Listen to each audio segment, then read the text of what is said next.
Good evening, everyone, and welcome to Midnight Frequency Radio, coming to you live from the Ozark foothills in northeast Arkansas. I'm your host, Carl Richardson. Tonight we're going to do something that I think is becoming increasingly important when we talk about UFOs. We're going to look backward. These days, almost every conversation about UFOs seems to revolve around UAPs, disclosure, congressional hearings, whistleblowers, and whatever the Pentagon may or may not be telling us. But long before anybody started calling these things UAPs, people were looking into the sky and seeing objects that apparently had no business being there. For decades, pilots, police officers, military personnel, and ordinary citizens have reported enormous craft moving silently through the night, objects performing maneuvers conventional aircraft couldn't duplicate, and close encounters that remain unexplained. But thousands of others have been largely forgotten, buried in newspaper archives and collections accumulated by organizations such as the APRO, the NICAP, MUFON, and CUFOS. And that's where tonight's journey begins. Our guest Michael Schratt has spent more than 30 years investigating over 75,000 UFO case files, traveling to archives, examining private collections, and conducting what he calls boots-on-the-ground research. Tonight, Michael will be talking to us on what we'll call our version of the UFO Magical Mystery Tour. We're going to travel through decades of UFO history, from the 1958 encounter involving the USS Franklin D. Roosevelt to Falcon Lake, the 1973 Mansfield Army helicopter incident, Cache Lundum, the enormous craft reported over Hudson Valley, the Belgian Triangle sightings, and several remarkable cases that many of us have probably never even heard of. But Michael brings another perspective to this subject. He's also a military aerospace historian and private pilot. He has spent years studying classified aircraft, advanced aerospace programs, and propulsion systems. And that raises an important question. When somebody sees something extraordinary in the sky, what exactly are they seeing? Technology from somewhere else? A classified military aircraft years ahead of what the public knows exists, or something else entirely?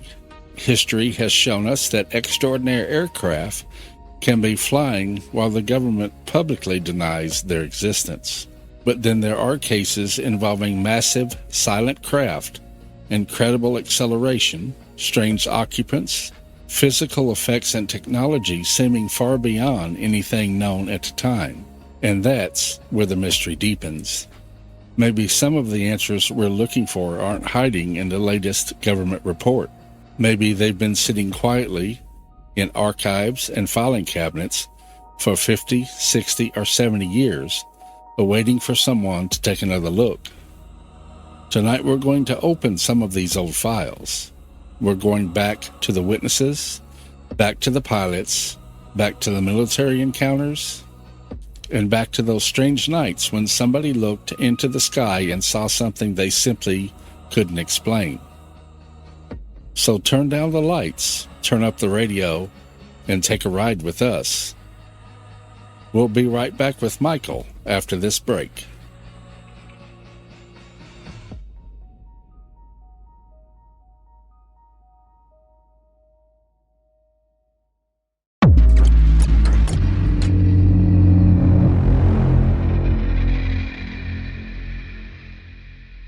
Looking for a portable radio that'll slip into your pocket? Take a look at the CC Pocket AM/FM Nowhere Weather Radio plus alert with clock and sleep timer. We combine ease of use, very good reception, and sharp, well-defined audio together in this little jewel of a radio. You can listen on the built-in speaker or the included high-quality original CC Bud earphones tuned for superior voice quality and music. It has 5 one-touch memories, R-type buttons for each band, and stands upright when needed. To get your CC Pocket Radio, you can call 1-800-522-8863. or visit us on the web at ccrane.com. Once again, that's CCRANE.com.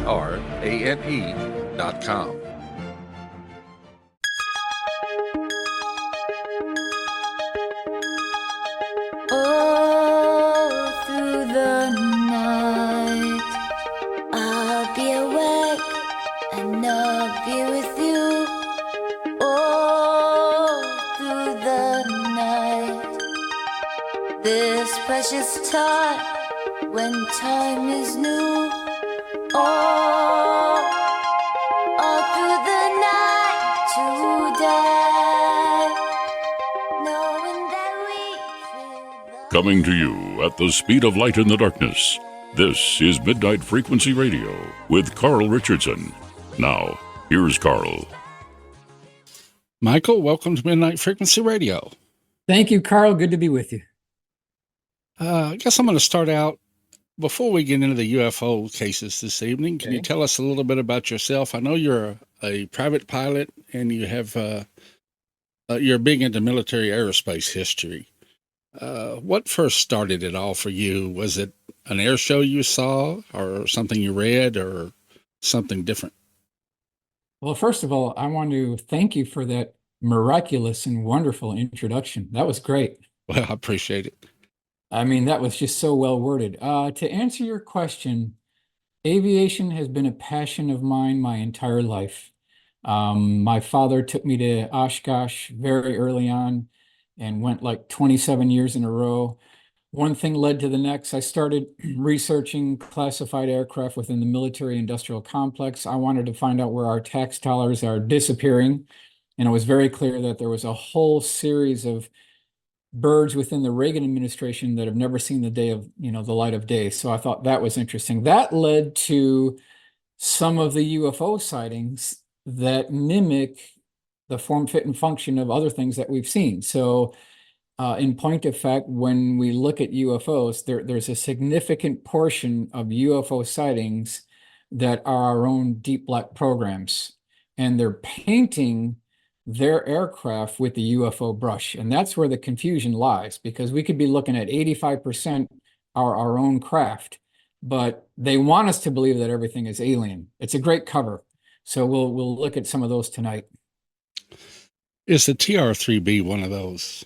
It's ours. I think it's one of those for a number of reasons, because if we look at the Belgium Triangle wave, 1989, 1990, we had thousands of eyewitnesses reported a triangular shaped craft with rounded corners. There was a white light at each corner. There was a red light in the center. And then witnesses reported tubes, pipes, and cylinders, and a grill work, and a diamond tread work, and register, like a heating register. That's what they described on the bottom. They also reported a low frequency electrical humming noise, like a transformer or a sewing machine. So that is indicative of a high voltage electrical field. Do you remember the first UFO case you encountered that made you think, maybe this is real or there's something to it? I don't know if I remember the first one, but certainly the classic cases are significant, right? And I think like top three, just in my assessment, is Hudson Valley Boomerang, 1982 to 1989, 25,000 witnesses at the very minimum. March 24th, 1983, we had hundreds of people that pulled off to the side of the road on the Taconic State Parkway. They were looking up, completely shocked to see a massive boomerang-shaped craft with spotlight shining down. There were reports of a buzzing noise, just like the Belgium Triangle that happened years later. They also reported that those pipes and tubes and cylinders, and these things were primarily seen on Thursday nights. They were always seen at night, essentially. The military never scrambled F-16s. I thought that was interesting. Why would you not want to scramble F-16s unless they knew? Unless it's yours, yeah. Right? Yeah. Isn't that funny? I always thought that was interesting. Okay, then number two, we've got Lonnie Zamora, April 24th, 1964. Socorro, New Mexico, where he encountered a minimum 16-foot long egg-shaped craft with pogo landing gear legs with very interesting landing gear pads that appear to be man-made. Two small statured humanoid beings wearing a one-piece tight-fitting flight suit. So that's number 2. Number 3 has to be Cash Landrum, December 29th, 1980, Huffman, Texas, where Betty Cash, Vicky Landrum, and Colby Landrum encountered a double, you could call it a double ice cream cone connected at the wide end with a series of porthole windows wrapped around the outer circumference, was bobbing above Kime Farm Road 1425 near Huffman, Texas. And every time this craft would bob down, there was a blue colored flame coming out of the bottom, and it left a burn scorch mark on the pavement. Now, according to John Schuessler, who we just lost recently, the Army Corps of Engineers came in, they dug up the road, and then 2 weeks later, they dug it up again and repaved it twice, which I thought was very interesting. So those are top 3. So I think a combination of just the critical cases kind of mixed in with the man-made craft just never left me. It's always kept my attention. When you do your boots on the ground and you go through a university archives, private collections and stuff, or when you're visiting MUFON and going through their stuff, what types of things do you find in their files? Right. Well, that's what I love to do. I love digging up these old cases and making them come alive. For example, QFO, Center for UFO Studies, that's 2457 West Peterson Avenue, downtown Chicago, now been moved from that location. But they had just about 16 file cabinets of thousands of files, probably 60,000. And it literally took 3 years to go through every single manila folder. Now, the criteria that I used was that if it had a flight path report, it had a sketch from the witness of the craft itself, and then kind of a 3-page narrative to go with it. Those 3 criteria is what I used to copy it. If it had that, I would make a copy. If it didn't, I would move on to the next one. And so from that point, I do a SolidWorks AutoCAD rendering, a full color rendering. And now with the technology we have today, we can really make these cases come alive. So that's important to preserve our history. As you go through these files, and like I say, I'm sure you have a large stack that ends up pushed to the side, but your background in aviation and stuff, does that help in your examining these as far as possible reports of the maneuverability of the craft or the speed? I think so. And what I'm finding here, and I think this is important to stress, is that when you start looking through these old historical cases, which the government refuses to acknowledge, they think that anything prior to the Nimitz encounter doesn't exist. And they rebranded UFOs as UAP, trying to make anything prior to completely disappear. Well, we're going to shatter that tonight. But what I'm finding when I go through these cases is that a lot of these UFOs have prongs sticking out, have protrusions sticking out, have like steel rods sticking out with a sphere at the end. And I'm thinking, what is that for? These features on these UFOs, it's not by accident. Every single feature on these UFOs, they serve a purpose. It's not by accident. So I started digging and I started really meditating on this, and I collected probably 30 cases now where I've got these UFOs with these prongs sticking out with spheres at the end of them. What is this? Why would UFOs have this on there? So when you look at high voltage electrical equipment, you've got these static electrical discharge probes that you see on a Wimshurst generator. We'll look at it tonight. And that is an absolute telltale sign of a high voltage electrical charge field, which also causes static electricity, which we've heard many times on witnesses where the hair stood up on their arms and there was static on the radio. That's exactly what happens when you have a localized static electrical field. But to dissipate that electrical charge, you've got these discharge spheres, and that, I believe, is what's going on. And that points to a man-made technology for some of these UFOs, but not all of them. Yeah. You've been involved with the term crash and retrieval cases. What does that consist of? Well, it's been kicked around a lot now, and that's primarily almost all we're hearing about. You mentioned disclosure in your introduction, and you're absolutely correct. The other terminology we're hearing is the quote unquote legacy program. When they say the word legacy program, in point of fact, what they are referring to, and which is completely forgotten about now because this is all ancient history, they are referring to Leonard Stringfield's original crash retrieval cases. He was doing this 50 years ago, and he's an unsung hero. Like nobody even knows of him. Certainly, he's less known in ufology circles. Now, he is known to a certain degree, but when you step outside the ring of UFO researchers, he's completely unknown. If you talk to someone on the street or coworker and you mention the word Leonard Stringfield, that name, they won't know who you're talking about. And I think it's sad because he was literally 50 years ahead of his time. And we're hearing about reverse engineering programs in the halls of Congress in Washington, D.C. We're hearing about legacy UAP crash retrieval programs. David Grush talks about an ongoing UAP crash retrieval program. What he's referring to is Leonard Stringfield's original witnesses. Now, Leonard spent 30 years collecting firsthand military witnesses who held the bodies, who did the autopsies, who worked on the tissue samples, who loaded craft onto 18-wheeler tractor-trailer lowboy trucks and shipped them to Wright-Patterson Air Force Base. These are the firsthand military witnesses that we really need to track down because, as Stanton talked about many times, at this point, we are beyond chasing the Undertaker. It is the final curtain call. When we look back, can we go beyond Roswell as far as, I believe there was one crash in Cape Girardeau, Missouri, if I'm not mistaken, that predates Roswell, doesn't it?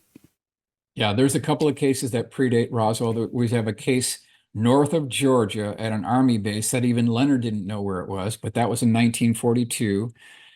We had the Battle of Los Angeles, that was prior to Roswell.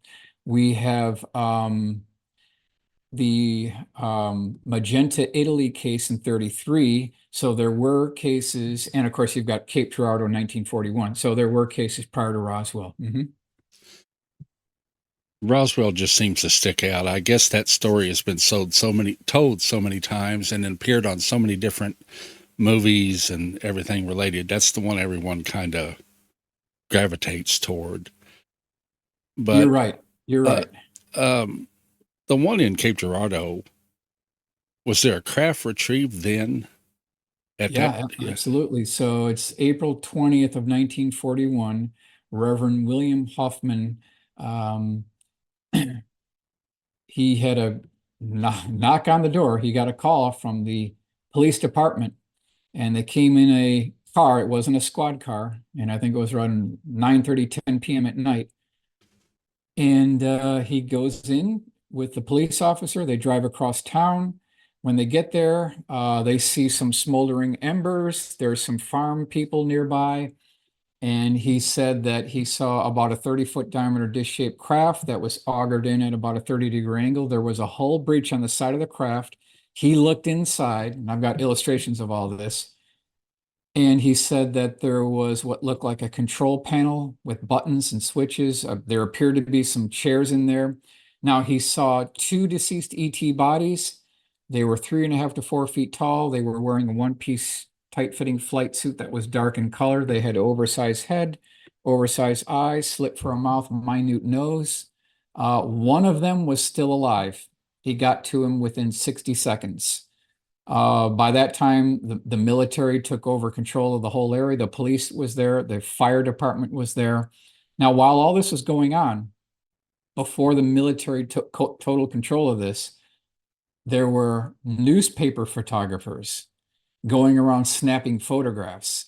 And one of these newspaper photographers snapped a photo of two farm helpers lifting up one of the dead deceased ET corpses, supporting it under its armpits and outstretching its arms, and took a snapshot of this thing.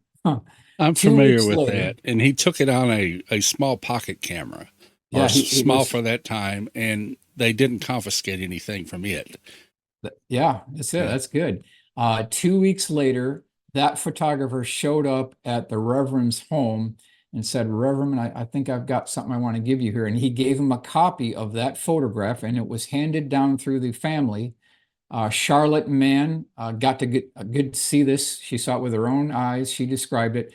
And then it disappeared into the hands of a quote unquote photography expert, and it's never been seen again. So I spent a lot of time trying to reproduce that. And so you can see that we get so close in these UFO cases, but then something always throws us 2 feet back. Makes you wish the family had made a second copy and buried it in a time capsule somewhere. For sure, yes. Let's move on to Roswell. I know they had the one crash there, but was there not a separate vehicle? It's been alleged that there was a second vehicle, but if you talk specifically to Don Schmidt about that, no, he only signs off on one crash. So that would have been on the night of July 2nd, 1947 at 11:59 p.m., where the main craft exploded over the Foster Ranch and rained down the debris. The next morning, July 3rd, 1947, we've got Mac Brazel and 7-year-old Timothy D. Proctor, who got up there on horseback. They saw the debris field, and there were 3 types of debris. Number 1, various size and lengths of paper-thin material that looked like aluminum foil that could not be cut, could not be burned, could not be dented with a 16-pound sledgehammer. That's debris number 1. Debris number 2 is the so-called memory metal, which Don Schmidt and Tom Carey have been looking for decades. And we want to put a call out to anyone listening to this broadcast. If you or someone you know has a piece of Roswell debris, whether it be the small paper-thin aluminum material, the memory metal that you could crumple up into a ball, and then when you let it go over a table, it would spread out like liquid mercury. That's debris number 2. Debris number 3 was various lengths of small I-beam with pastel, kind of like violet symbols written on the inside wall of the I-beam. Any one of those 3, please contact Carl Richardson. We want to preserve an important part of our national history. So in a nutshell, that was the initial case. Now, the main craft kept going eastbound because the trajectory was essentially from the northwest to the southeast. It was traveling eastbound. Before it impacted 35 miles north of Roswell, there were 2 bodies that were ejected from the escape pod. That's the second body site. So there were 5 bodies recovered and 1 was still alive. So the main part of the craft, which was an escape pod the size of a Volkswagen, it was egg-shaped, landed 35 miles north of Roswell, where they found 2 more deceased ET bodies and a survivor. The survivor, do you know, it's hard to say, survive any period of time? Or yeah, we got that firsthand from Marion Black Mac Magruder, who in April of 1948 was at Montgomery Field, and he was called with his other fighter pilots for a special assignment at Wright-Patterson Air Force Base. When they got there, they were brought into a room. There were 2 men with cardboard boxes that walked into this room. So you can imagine the scene here. You've got like 24 ace pilots from World War II, like the best of the best, are kind of sitting down in this room. And these 2 guys walk in with these cardboard boxes, and they start handing out pieces of the Roswell debris. They wanted to get their reaction from seasoned World War II ace fighter pilots. Could they handle this new reality? It was like a trial balloon. Now, once that was done, the debris was put back into this box. They were led down a corridor. They made a left-hand turn. Now they were at a room with a one-way mirror. And Marion Black Mac Magruder saw the survivor. So he survived from at least July 1947 to April 1948. He saw it in a one-way mirror. He said he looked squiggly. It reminded him of Casper the Ghost. He had emaciated body features. His hands went down below his knees. He had an oversized head, oversized eyes. And they also saw the additional deceased ET corpses. So this is April 1948 at Wright-Patterson Air Force Base. They kind of fit the profile of a standard gray, more or less. A little bit. Yep, kind of sort of like that. But they had a one-piece tight-fitting flight suit when they recovered. Now, here's the thing, though. The crash took place on the night of July 2nd, 1947. So the bodies were sitting out in the desert and rotting and decomposing for the night of the 2nd, the 3rd, the 4th, the 5th, the 6th, into the night of the 7th. So you can see by the time they got there, these bodies were in bad shape. I'm not sure I would have wanted to smell it, but Well, it's interesting you mentioned that. And this is what's talked about in Witness to Roswell, which I highly recommend. If you're skeptical about Roswell, or you have a friend or family member that's skeptical about Roswell, I highly recommend that book, Witness to Roswell by Don Schmidt and Tom Carey. In that book, they specifically discuss what the pungent odor smelled like. People who were on the retrieval teams that were in proximity to these bodies, when they got home, they could absolutely not get that stench out of the clothes, and the wives had to burn their clothes. Now, keep in mind, this is a weather balloon we're talking about here, according to the government. This is what the first-hand military witnesses from the 509th Bomb Group describe. They don't describe a weather balloon. There'd be no reason to burn their clothes if it was a weather balloon. So we're talking about something different here. if you had any illustrations you wanted to show too, you could do it now, or if you wanted to hold off till later, I'll leave that up to you. I'm fine sharing my screen. That's no Okay. problem. Should we do that? Let's do it. Okay, we'll do it. Okay, share screen. Share. Okay. Hopefully you can see that. Yes. Slideshow. I'm going to go from beginning here, and that should make this large.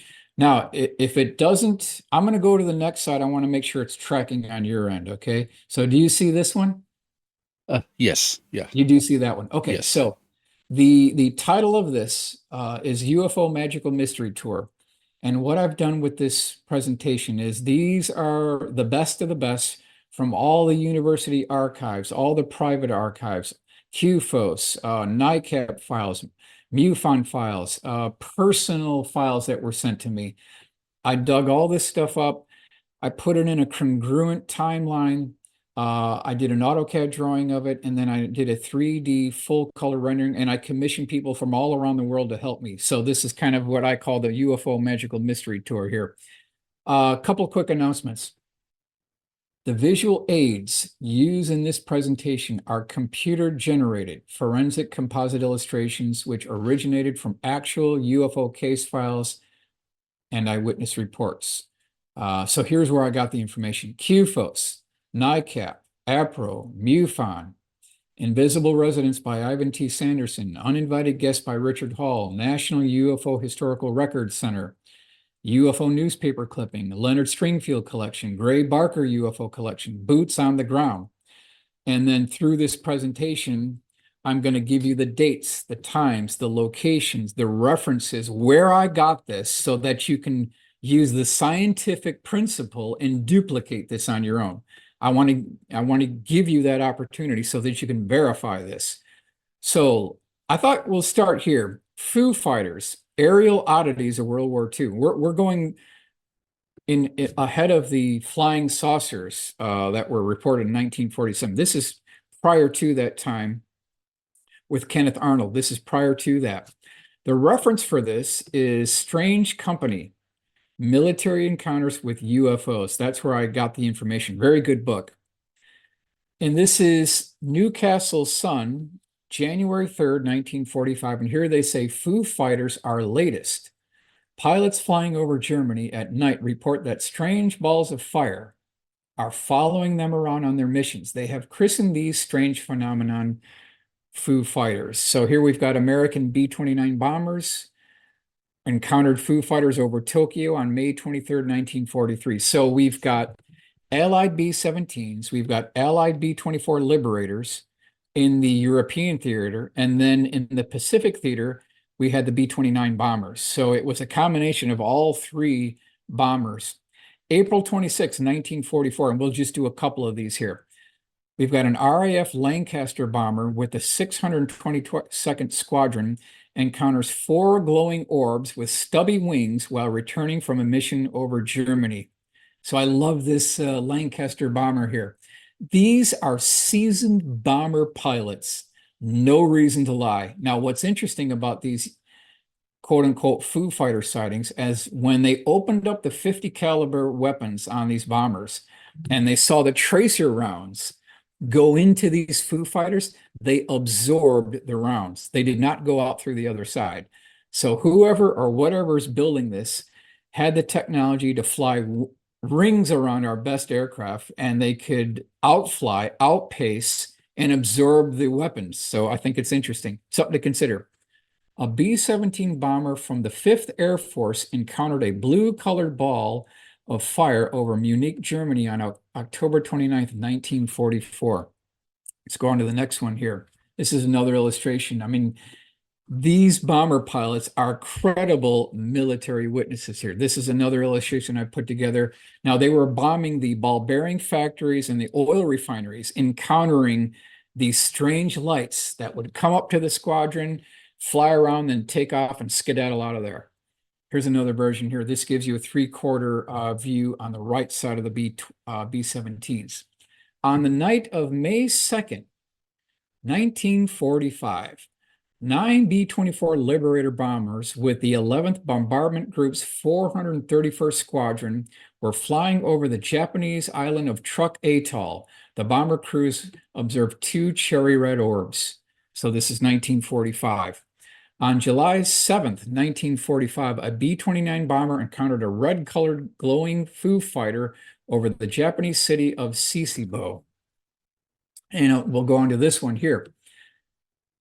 During the early 1950s, there was an official order issued to Air Force pilots to shoot these flying saucers down. So this is Cincinnati Enquirer, July 29th, 1952. And they say here, shoot saucers down, jet pilots so ordered in 24-hour air alert. So in the early 1950s, there was a standing order by the Air Force to our pilots to shoot these things down. Let's do a couple more newspaper clippings here. It says, jets keeping 24-hour alert for saucers. Pilots ordered to down objects if they don't land. Next one, on the saucer trail, pilots told shoot them down. Jets on 24-hour alert to shoot down saucers. So bottom line is, these craft, which were F-94s, were encountering these dish-shaped craft. They had gun cameras on them, but by 1952, a couple of years into this order, they rescinded this order because there were multiple aircraft that were lost and multiple pilots that were lost. So they rescinded the order here. Here is a good shot of an F-94 Starfire. This is primarily the aircraft that was involved in these attempted UFO intercepts. There's essentially only 2 places in America. There might be a couple more, but I found only 2 where you can see one of these. The one on the left is the Pima Aerospace Museum in Arizona. That's basically in Tucson. And it has the front rocket flaps in the closed position. If you want to see it with the open position, you got to go to the Air Force Museum in Dayton, Ohio, which you can spend a whole day there. So what I wanted to do is I commissioned my good friend Rudy Gardea. He gets credit for the drawing here. But this is one of these intercepts, and this went on multiple times during the early 1950s. So here is my full color rendering to give people an idea what this looked like over Washington, D.C. This is confirmed on radar. This happened many times, and we lost aircraft and pilots, which the Air Force does not want to talk about that. They want to essentially keep it under wraps. I'm sure they do. Sure they do. And because they don't want to admit that they're not in control of the skies, they can't do anything. We put up our best fighters and there was no match. I have to highlight this book, Shoot Them Down, The Flying Saucer Air Wars of 1952 by my very good friend, Frank Ficino, who's probably the world's expert on the attempted pilot UFO intercepts in the 1950s and also the Flatwoods monster case of 1952. He's the world's expert. There's no one better in the world. He's the best of the best. Okay, now we need to talk about this man right here. This is Gordon Cooper, and he had a number of UFO related events, and we're going to talk about them here. I consider Gordon Cooper a reliable witness. He was a pilot, and then he became an astronaut. He was one of the original Mercury 7 astronauts. So a couple things here. Bullet item number one. Number one, he wrote a personal letter to the United Nations regarding UFOs in 1978. Number two, he was involved in attempted UFO intercept over West Germany in 1951. And number three, he was involved in a UFO landing case at Edwards Air Force Base back in 1957. We're going to look at some of these here. All of this is highlighted in his book, Leap of Faith, an astronaut's journey into the unknown. So if you want to learn a little bit more about this, you don't even have to buy it. Go to the library, local library, you can pick this up. And he goes into intricate detail on what these encounters were actually like. So let's go to the first one, 1951, West Germany. And he's with his squadron mate here. Over 2 consecutive weekends, there was reports from the meteorologist at the Air Force Base. And this meteorologist kind of came up to these pilots and say, hey guys, I've been seeing these dish-shaped craft. They're metallic. They have a dome on top. It's been going on for 2 weeks. Why don't you guys try to intercept this? So Gordon went to his wingman and said, let's do it. So they climb in their F-86 Sabre jets. They go up at a 45-degree angle. They tried to intercept these, and there was no chance because whoever or whatever was flying these, and remember, these are about 30-foot diameter dish-shaped craft, metallic appearance with a dome on top. They could make 90-degree left-hand turns at high velocity. They could fly backwards. They could zip, and they could fly to the right. It's like they conquered gravity. It was not an issue to them. Gordon Cooper could not intercept them. This is another version I put together here. This gives you an idea of what this might have looked like. Now, they didn't get quite this close, but this just gives you an idea of F-86s trying to intercept these craft here. We'll go to the newspaper clipping. I'm not going to read the whole thing, but this is Corvallis Gazette-Times, October 11th, 2004. Here it says, earlier in 1951, Cooper and other personnel several times sighted an entire formation of circular objects passing over their Air Force base in Western Germany. Quote, we never could get close enough in our Sabre jets to pin them down, but they were round in shape and very metallic looking. Direct quote from Gordon Cooper. All right, May 25th, 1955, between Epsom and Dunsford, England, you've got a 4-engine civilian airliner here encountering this cigar-shaped craft with kind of pointed ends. We'll go to Flying Saucer News, and this is interesting article here. They interview pilot and co-pilot. This is summer 1955. It says, flight engineer Jose Elva said, quote, the object seemed to approach from the port side and pass right under our nose. To me, it looked like a silver cigar. There was no smoke trail from it. The radio officer, J.O. Almeida, said that the object was traveling at a terrific speed. This is 1955.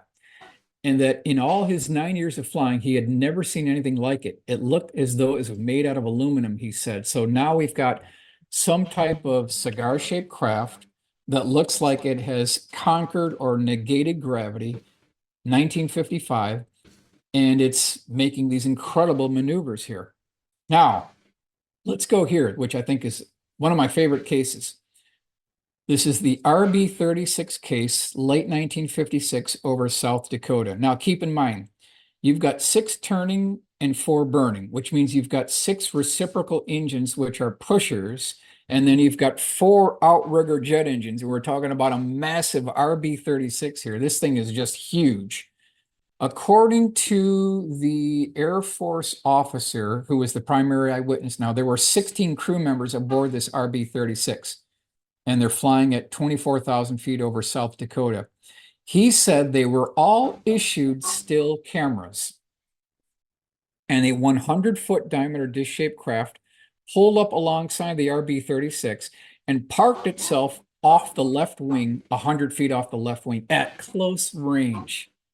So a number of these crew members went up into the greenhouse of the RB-36, which is the cockpit. This is the enlargement that I had Rudy do here. And since they were all issued still cameras, they were snapping away photographs. They got this thing at close range. Now, when the RB-36 landed, they were debriefed and all of that film was confiscated. So I'm asking the question, in these UFO tranches that have been dropped from the Trump administration, why are we getting balloons and birds and blurs? Why aren't we getting this type of information? That's a good question. You know, we as taxpayers, this information and these photographs were procured using taxpayer dollars. We have every right to demand. We're not going to request it. We're going to demand that this kind of footage be declassified. So I don't know what Trump needs to do, but this needs to happen now. We're not going to accept any more of these ridiculous releases. We're just getting balloons and birds. We want the hard physical evidence. We want the gun camera footage. We want up close, unambiguous photographs, just like you see here. This thing was 100 feet off the left wing at close range. These photographs have to be absolutely miraculous looking. This is a daytime sighting. 100-foot silver metallic disc-shaped craft with a dome on top. I implore President Trump to demand this from either the Pentagon, Wright-Patterson Air Force Base, the CIA has an archive, one of these locations where they keep these files here. All right, next one. This is the other UFO incident that involved Gordon Cooper. So 1957, Edwards Air Force Base. Now, they were filming the installation of precision landing equipment, and they had camera crew there. According to Gordon Cooper, a 30-foot diameter disc-shaped craft hovered over the dry lake bed. It extended 3 tripod landing gear legs, sat on the dry lake bed for 30 seconds, hovered back up, landing gear retracted into the bottom of the craft, and then the craft flew away. So this is my best rendition of what that looks like. Now, he also said that they got it all caught on motion picture film reel. Where's the film? Was brought back to Edwards Air Force Base. Gordon Cooper examined the film. It was of good quality. He did not run it through a projector. Now, the next thing that happened, now I got this from my good friend Tony Corbo. I want to give him credit. He interviewed Gordon Cooper long time ago. I believe this is at Reno. So here is a secondhand individual who interviewed the firsthand witness. So we're basically just one removed here. He said that it was the base commander that took that film back to Wright-Patterson Air Force Base, and it could still be there now. So I am absolutely requesting and demanding, and everybody else should too, because your tax dollars went into this and paid for this. We demand that this film that Gordon Cooper specifically mentioned be declassified immediately. Absolutely immediately. No more playing around the bush here. No more kicking the can down the road, trying to time out the witnesses. See, what they've done, it's obvious, Carl, what they've done is they have timed out the original 509th Bomb Group witnesses. Anyone who was a firsthand witness of Roswell, they're all dead. Yeah. Is it convenient that over the past couple of years, we've been having these congressional hearings with these quote unquote whistleblowers? Why didn't you do this when those 509th Bomb Group members were still alive? They could have been brought into the halls of Congress, and this would have been live on CNN. This would have been live all around the world, and they could have told their story. But they waited conveniently for all these 509th Bomb Group members to pass away. So in their eyes, it's cover up complete. But we're not going to let them get away with this. Yeah, I'm not going to let them get away with this. I want my print. That's what I want, my print. I want my print, and I want my motion picture film reel. Okay. All right. Absolutely. So here's what the craft looked like when it landed. Now, I'm doing the best I can with what we've got. It probably didn't look exactly like this, but it probably something close to this, something like this. Well, they've got it. Gordon Cooper held it in his hands. It was of good quality. He's got it. So here is that article again, and here's what Gordon Cooper says. He says, Cooper saw the film as soon as it was rushed through the development process. Quote, it was a typical circular-shaped UFO, he recollected. Not too many people saw it because it took off at quite a sharp angle and just climbed straight out of sight. He reviewed the film a dozen times before it was forwarded to Washington, never to resurface. And so that's where we come in, right? As concerned taxpayers, it is our constitutional obligation to question authority. And so what that means is, if you extrapolate this to its furthest extent, it means that the Air Force doesn't own anything.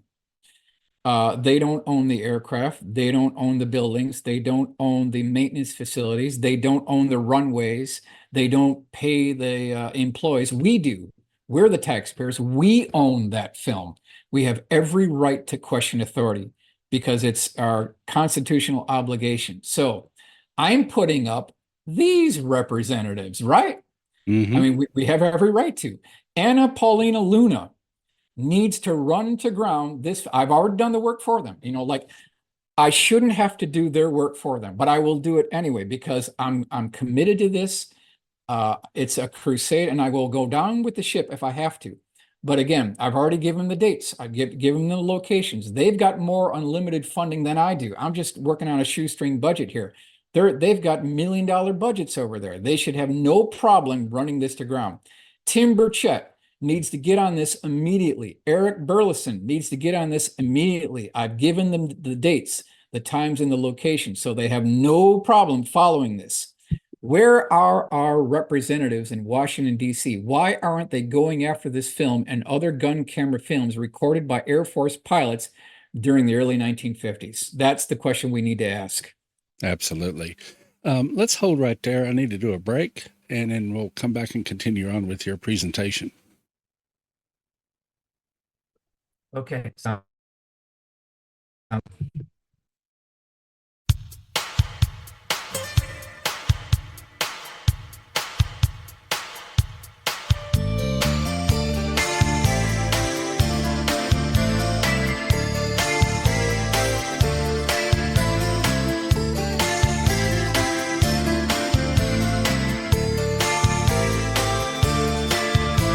Sundown all around, walking through the summer sand.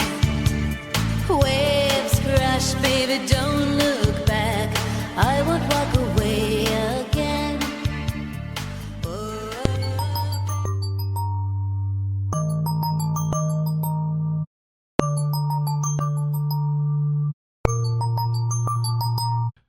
This is Dark Spaces News. I'm Joshua Stark. Astronomers may have found the clearest evidence yet of a moon-like object beyond our solar system, but this potential moon is unlike anything in our own cosmic neighborhood. This unusual system is located about 72 light-years from Earth and centers on a brown dwarf called CD-352722b Brown. Brown dwarfs are objects larger than planets, but not massive enough to become true stars. Researchers using the Very Large Telescope in Chile detected signs that the brown dwarf is being orbited by at least one massive satellite. The leading candidate has a minimum mass roughly 3/4 that of Jupiter and takes about 169 days to complete an orbit. That would make it enormous compared with every moon in our solar system. In fact, scientists aren't even sure it could be called a moon because the object is so massive. Researchers are using the more general term exosatellite. The evidence comes from subtle changes in the brown dwarf's motion detected through radial velocity measurements. These changes suggest the gravitational pull of an orbiting body. The discovery is significant because despite thousands of confirmed exoplanets, no moon outside our solar system has ever been confidently confirmed. Scientists say the system could offer a new window into how unusual planetary systems form. The massive satellite may have formed alongside the brown dwarf, or it could have been captured later. Catch up with us at darkspacesnews.com. Before time, there was only love. From that love came light, sound, and the great dominions that formed reality itself. For countless ages, the mighty angeliums traveled the stars, mastering the secrets of creation. But now, something is coming. Commander Yasawa Christos awakens on a primitive world after 5 centuries of isolation to discover a universe transformed. Ancient technologies lie buried beneath forgotten temples. Hidden forces manipulate entire worlds. And beyond the stars, a threat is rising that could tear apart the foundations of reality itself. Joined by a young villager named Adar, Yasawa begins an incredible journey across alien worlds, lost civilizations, parallel dominions, and interstellar battlefields. From David John Oates, founder of Reverse Speech, comes an epic science fiction adventure exploring consciousness, destiny, and the mysterious force that binds the universe together. The Angelium Saga. The journey begins with the war in heaven. Now available at Amazon.com. Get your copy today. Fans of the X-Files are getting a chance to believe in Lego. The Lego company has officially unveiled a new ideas set based on the iconic sci-fi series. The 1,478-piece set recreates FBI agent Fox Mulder's basement office, complete with the famous I Want to Believe poster, pencils stuck in the ceiling, and other details fans will recognize. The set also features a forest clearing with a hovering UFO, allowing collectors to display the scenes together or separately. 8 minifigures are included, including Mulder, Dana Scully, Walter Skinner, Mr. X, Alex Krycek, Carl Busch, the Fluke Man, and a classic gray alien. Actress Gillian Anderson, who played Scully, returned to the role in a YouTube clip unveiling the set. The Lego Ideas X-Files set costs $199.99. This is Dark Spaces News.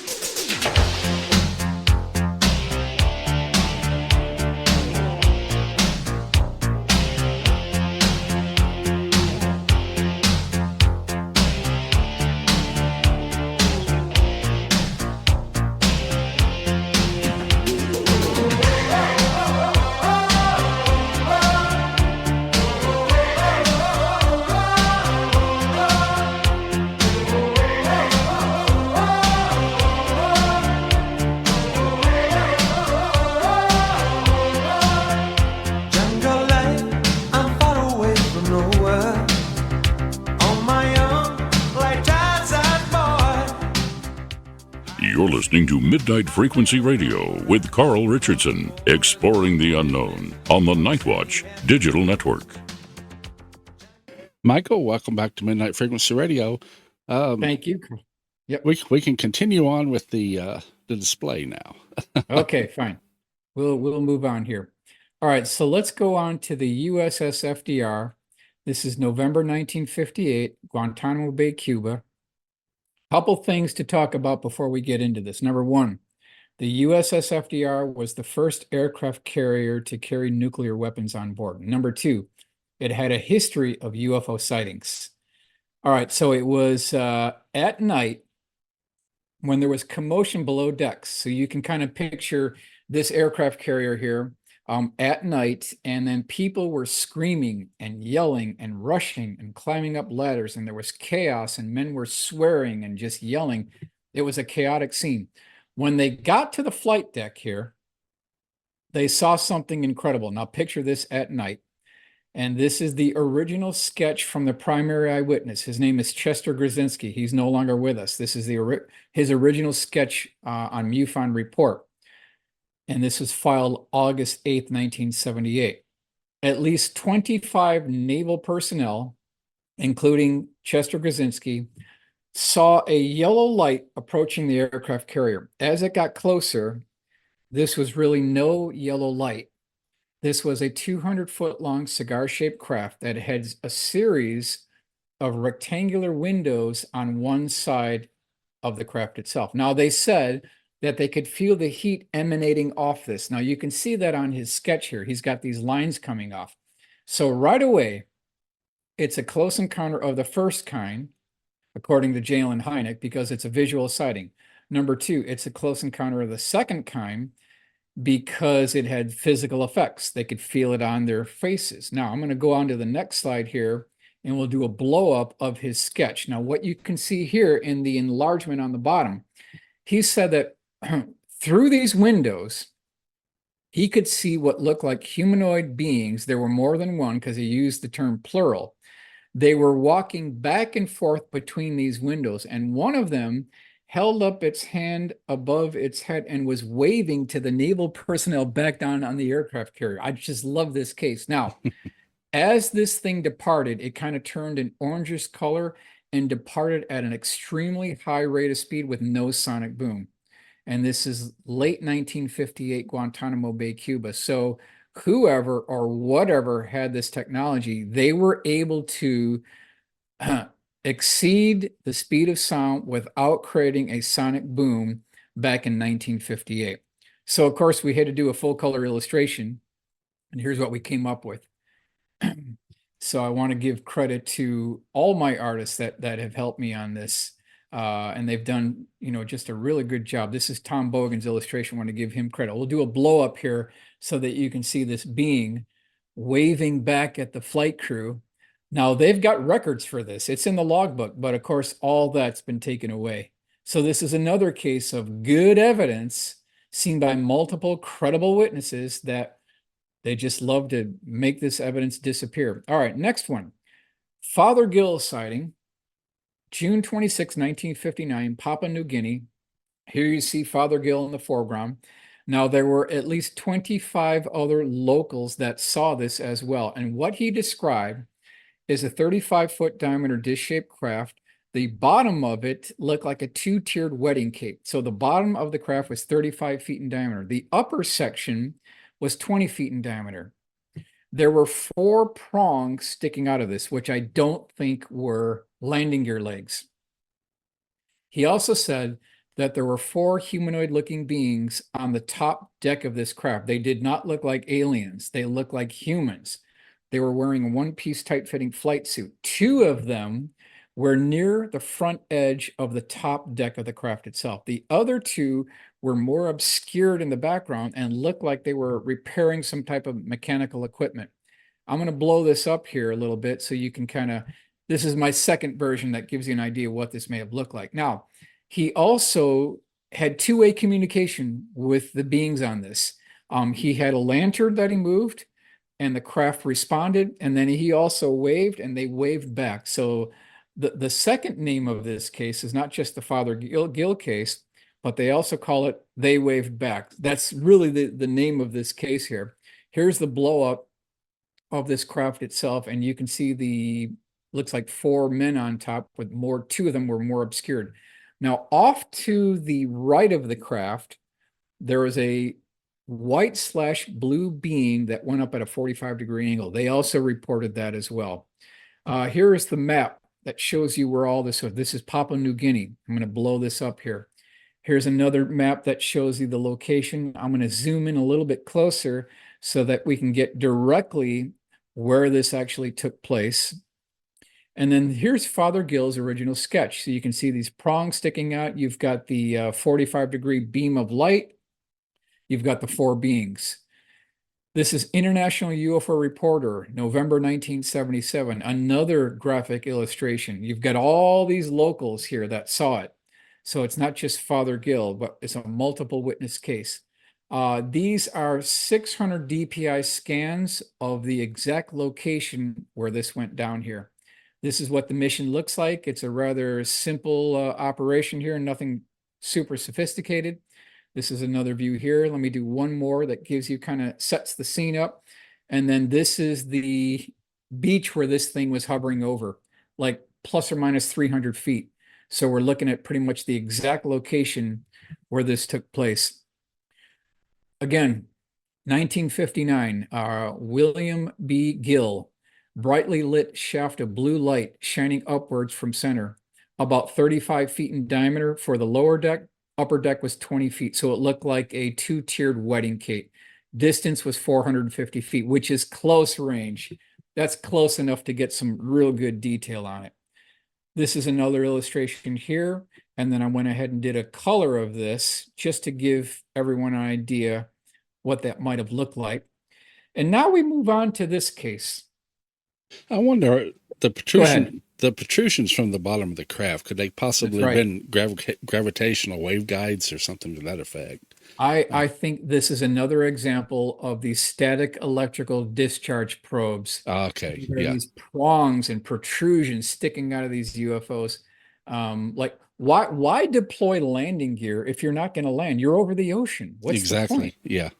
It just doesn't make sense. So anyway, Maurice Mass, July 1st, 1965, Valençon, France. And what you're looking at here is an actual photograph of the man in question here. This is the man of the hour. This is Maurice Mass. And he's standing in the middle of his lavender field. He's got all these lavender plants here. The next thing he noticed is that he heard something behind him. So he turns around. I'm going to move on to the next slide. And he sees something very interesting. A 13-foot long, what looked like a rugby football with spider landing gear legs. There were 6 of them with a protrusion sticking down.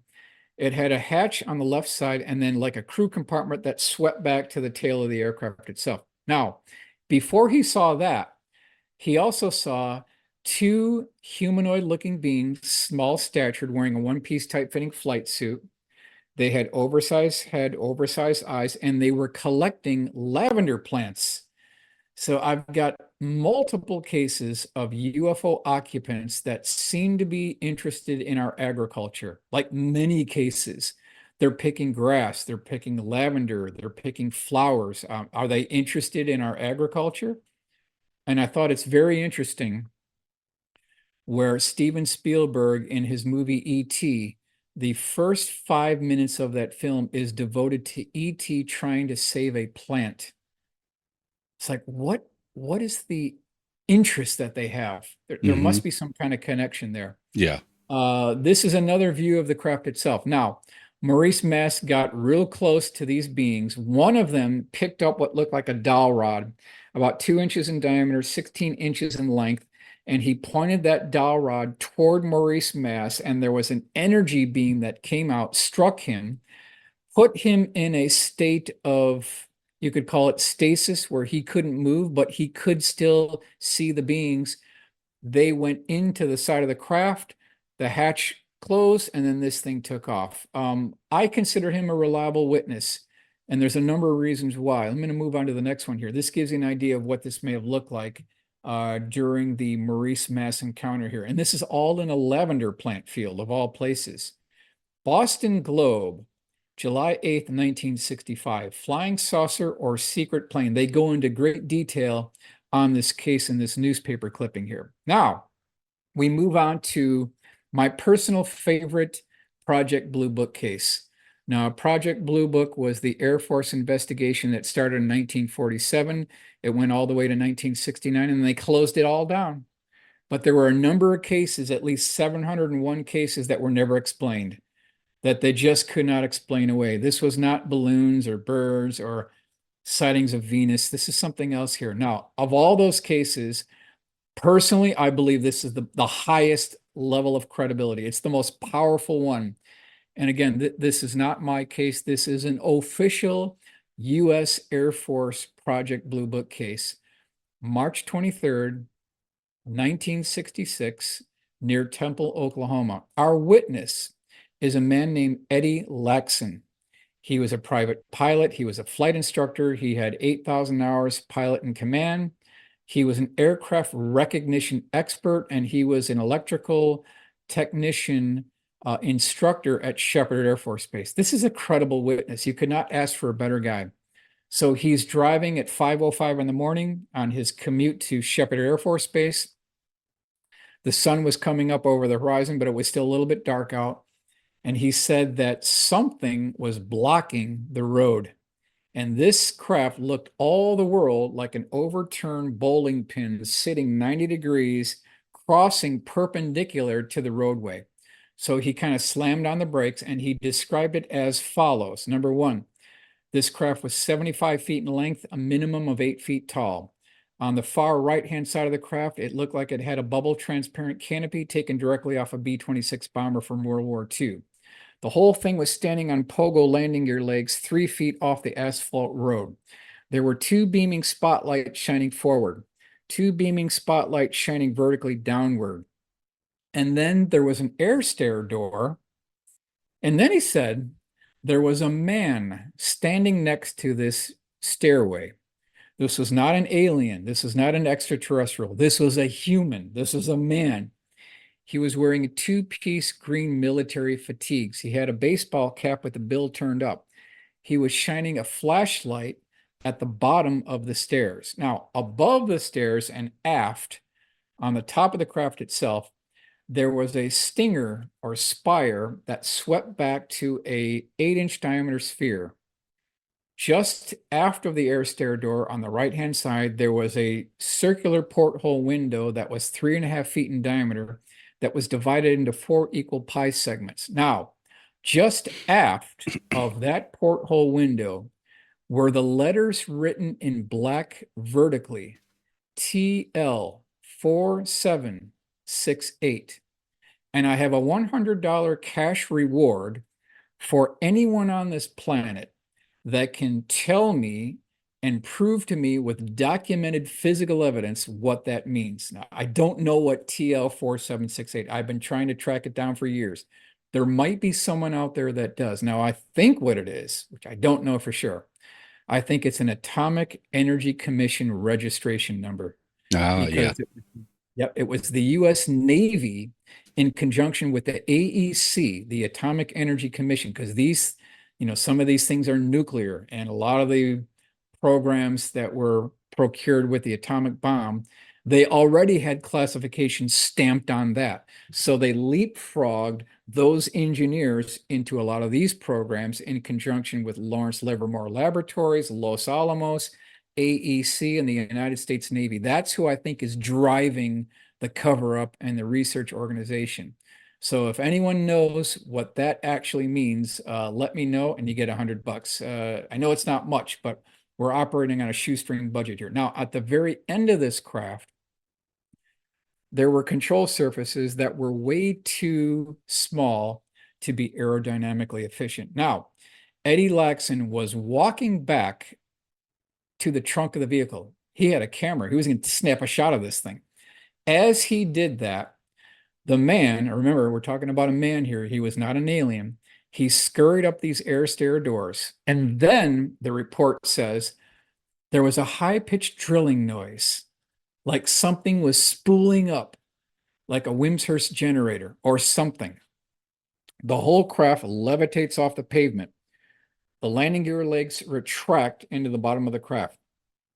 It sits there for like 30 seconds and then departs like a spark on a grinding wheel and makes no sonic boom. So bottom line is that we had the technology in 1966 to, looks like, go exoatmospheric and don't create a sonic footprint, sonic boom footprint.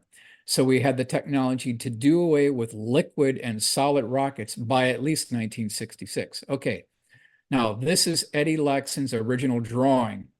And you can see he's got dimensions here, 75 feet, it's 8 feet tall. He's got the bright lights. He's got the X marks the spot where the man was. We've got the air stair door, and we've got the TL4768. Now, if you look at this drawing by Eddie Laxon, and you look at the dimensions here given, if this thing is 75 feet in length and it's 8 feet tall, then the entire left end of the craft needs to be stretched out way to the left. This thing is out of scale. Yeah.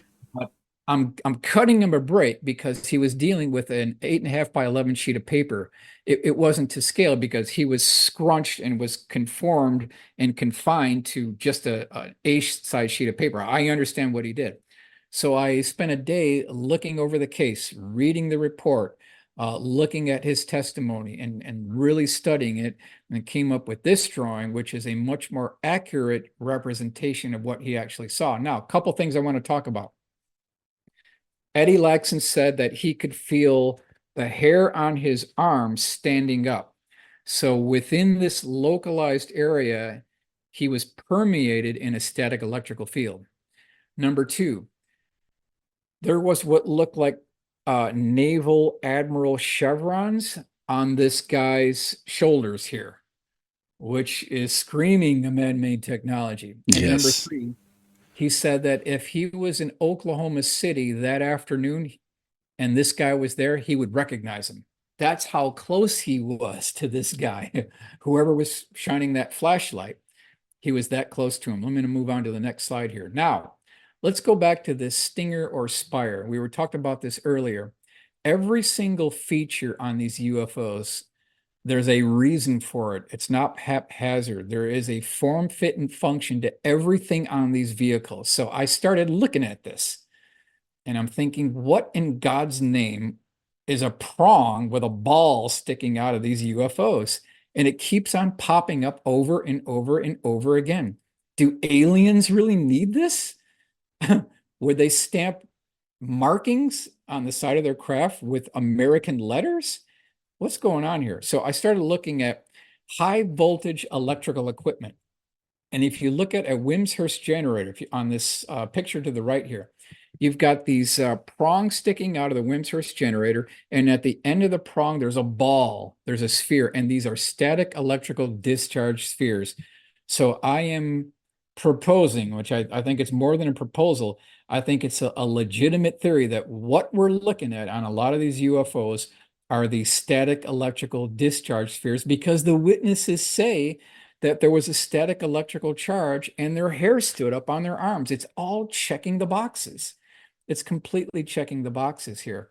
Now, here is the original map drawn by Eddie Laxon. So you've got Highway 65 and Highway 70. This is not too far from Oklahoma City. And you can see that his map indicates that it's approximately 1/2 mile west of that intersection. This is his original sketch here. So, of course, I went onto the computer, and if you go 1/2 mile west from the intersection of Highway 65 and 70, I'm going to move on to the next slide. What you're going to see is this right here. So if we could be here on the night of March 23rd, 1966, and we were standing right here, and I believe we are plus or minus 10 feet where this actually took place, we would be looking directly at that side of the craft with the TL4768 written on the side of it. We'd be right here, Carl. This is where we'd be. That's I wild. just wish we could be here. You know, I wish we could go back in time and get some flash photos of it where we could see this man. And I am certain that elements within the military industrial complex, they know all about this. They know I'm about sure, the technology. They know about the technology trail. They know about the defense contractors. They know about the national laboratories that built the propulsion system. They know about the flight crew. And I don't even think this was the pilot. I think this is a maintenance personnel. The pilot was still in the crew compartment. I think this is not even the pilot of the craft. All right, let's move on here. So this is the official Project Blue Book index card. I'm not going to read the whole thing, but just the first 2 sentences here. This is official Project Blue Book. It says, observer spotted object parked on highway in front of his car. Observer stopped car and got out to investigate. But as he got close to the object, a man, not an alien, it says a man, apparently entered the object, and immediately the object began to rise from the ground. All right, let's move on here. This is Lawton Morning Press, March 24th, 1966. Says Temple man meets UFO on highway. Wichita Falls Times, March 23rd, 1966. Strange flying object sighted. Okay, move on to the next one here. A couple of bullet items. William Eddie Laxon was a pilot since 1941. He had 8,000 hours of flight time. He taught a course in aircraft recognition. Number 2, object rose from the ground with the sound of a high-speed electric drill, hissing geese, or of a welding torch. Other witnesses describe it as bacon frying on a platter, okay? I just love these descriptions here. So you've got this high-pitched drilling noise just before this UFO takes off. The craft caused the hair on his arms and head to stand up. Yet we talked about the static electrical field. The man standing next to the craft was wearing GI fatigues and had chevrons on his uniform. So now we're talking about Military maybe rank. he was a ranking guy, right? Yeah. Something. Yep. Okay. Laxon stated that he would, quote, recognize the man if he saw him in Oklahoma City tomorrow. So let's see. How close do you have to be to someone to recognize them if you're standing away? Well, I don't know what that number is. Well, he was 50? pretty close. Pretty close, right? To recognize what he looked like the next day? Yeah. All right, so I think we got a world exclusive here. Thanks to Monty Earwood. Want to give him credit. And he went all the way to the Philippines, sent the blueprints out, and they made this model for me. And he helped make this here. So I want to give credit. Now it has lights on the inside. And I'm not saying this is perfect, but this gives people an idea of what Eddie Laxon encountered back in 1966. So we've got the spire, we've got the porthole window. I put the TL4768 on the side of the craft. We've got the air stair door, the lights on the bottom. Go on to the next slide here. This is almost a direct side view from a 15-degree overhead looking down. We've got the landing gear legs. We'll do one more here. We've got the control surfaces on the aft side of the craft. And then this is what that porthole window looked like here. This is what the stairs looks like. So, I mean, it would be so cool to see this guy running up these stairs. I would love it. I would love it. Again, I got a $100 cash reward. Anyone who knows what this means and can prove it with documented paperwork, boom, we got you covered. These are the control surfaces, which I don't think have anything to do with aerodynamics whatsoever. Yeah, they're pretty small. They're small. The Houston Post, April 10th, 1966. Laxon, who is familiar with aircraft, said he had no thoughts about the craft being from outer space or even from another country. Quote, it's an American piece of machinery, he said. It's nothing foreign. This is coming from a credible witness, something considered here. All right, the Daily Oklahoma, March 1st, 1971. And on the upper right, you see Eddie Laxon. That is the man of the hour here. The bottom is another sketch here, but it says, sighting now rude, okay? In other words, Eddie Laxon, when he talked about this, he was ridiculed, he was condescended to, he was made fun of, he was laughed at, and he regretted ever even coming forward. And what that does, it actually adds credibility to the case. It does not detract credibility. It actually adds more credibility to the craft here, to the case. And here is another newspaper clipping here. It says, what I saw was definitely not from space. The man was wearing fatigues and had a cap with the bill broken up like Air Force mechanics wear, Laxon said. It had common English letters on it. So according to Eddie Laxon, who is a very reliable witness, this was no alien spacecraft. This was one of ours. We had this technology in 1966. So I put this up here. We should all consider very carefully the tremendous implications about what that statement really means. What I'm referring to is what Eddie Laxon's assessment was, right? Because if that's true, if what Eddie Laxon saw is actually true, then what was all this for? If we already had the technology to travel into space without using liquid rockets or solid rockets as early as March of 1966, then what was the Saturn V rocket for? What was the Apollo program for if we already had this technology? So you've got Neil Armstrong, you've got Buzz Aldrin, you've got Michael Collins blasting off, and then Neil Armstrong and Buzz Aldrin land on July 20th, 1969 in this, huge rocket it took them to get there. I'm going to go on to the next slide here. And you can see one of the Saturn F1 engines, and you've got all these turbo pumps, and you've got these valves, and you can see how complex this thing is. Any one of these systems fail, and you run the risk of losing the rocket and the crew itself. All right. Total combined thrust, 7.5 million pounds. Is all of this really necessary? I mean, Eddie Laxon didn't have all this in the craft that he saw. It was a very simple looking vehicle. There were no exhaust ports, there were no rocket nozzles, no turbo pumps, no liquid rockets. What it's saying here, what the evidence is showing, is that we have a concurrent secret space program going on. Number one, we've got NASA, which is a public relations space program.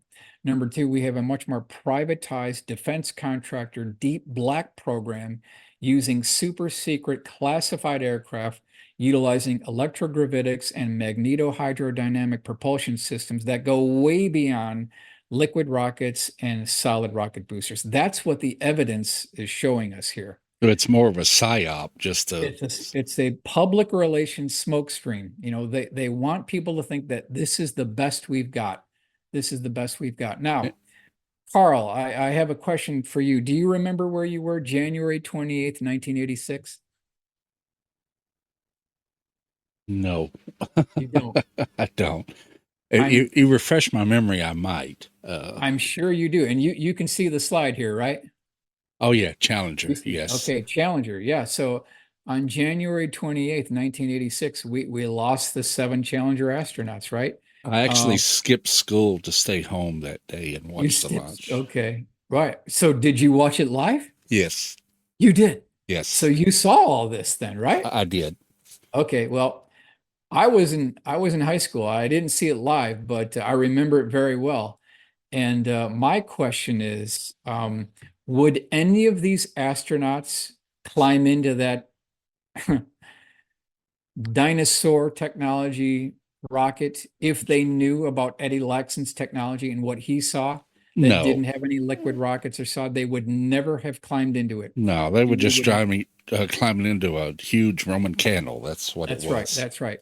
Now, I think you know about teacher Krista McAuliffe. They weeded out 11,000 candidates. And you know what? In this case, NASA got it right. They picked the perfect person. Krista McAuliffe was the best person they could ever pick for being a teacher in space. She would never have climbed in that thing if she knew that there was technology lurking in the black world that had no risk of blowing up like a liquid rocket or solid. They would never have got it. We'd still be having her today. It's just such a travesty that this actually happened. And there's another thing to this, which I don't think is connected to Challenger, but in a way it is. But we'll go into that here. That brings us to McClellan Air Force Base, 1973. And this comes from Chris Coffey via test pilot astronaut Ellison Onizuka. Source UFO crash retrievals, page 153, case 3. So I got to bring in at least one Leonard Stringfield crash retrieval case here. And this is a photograph of test pilot Ellison Onizuka, who will become very important here. Now, according to Chris Coffey,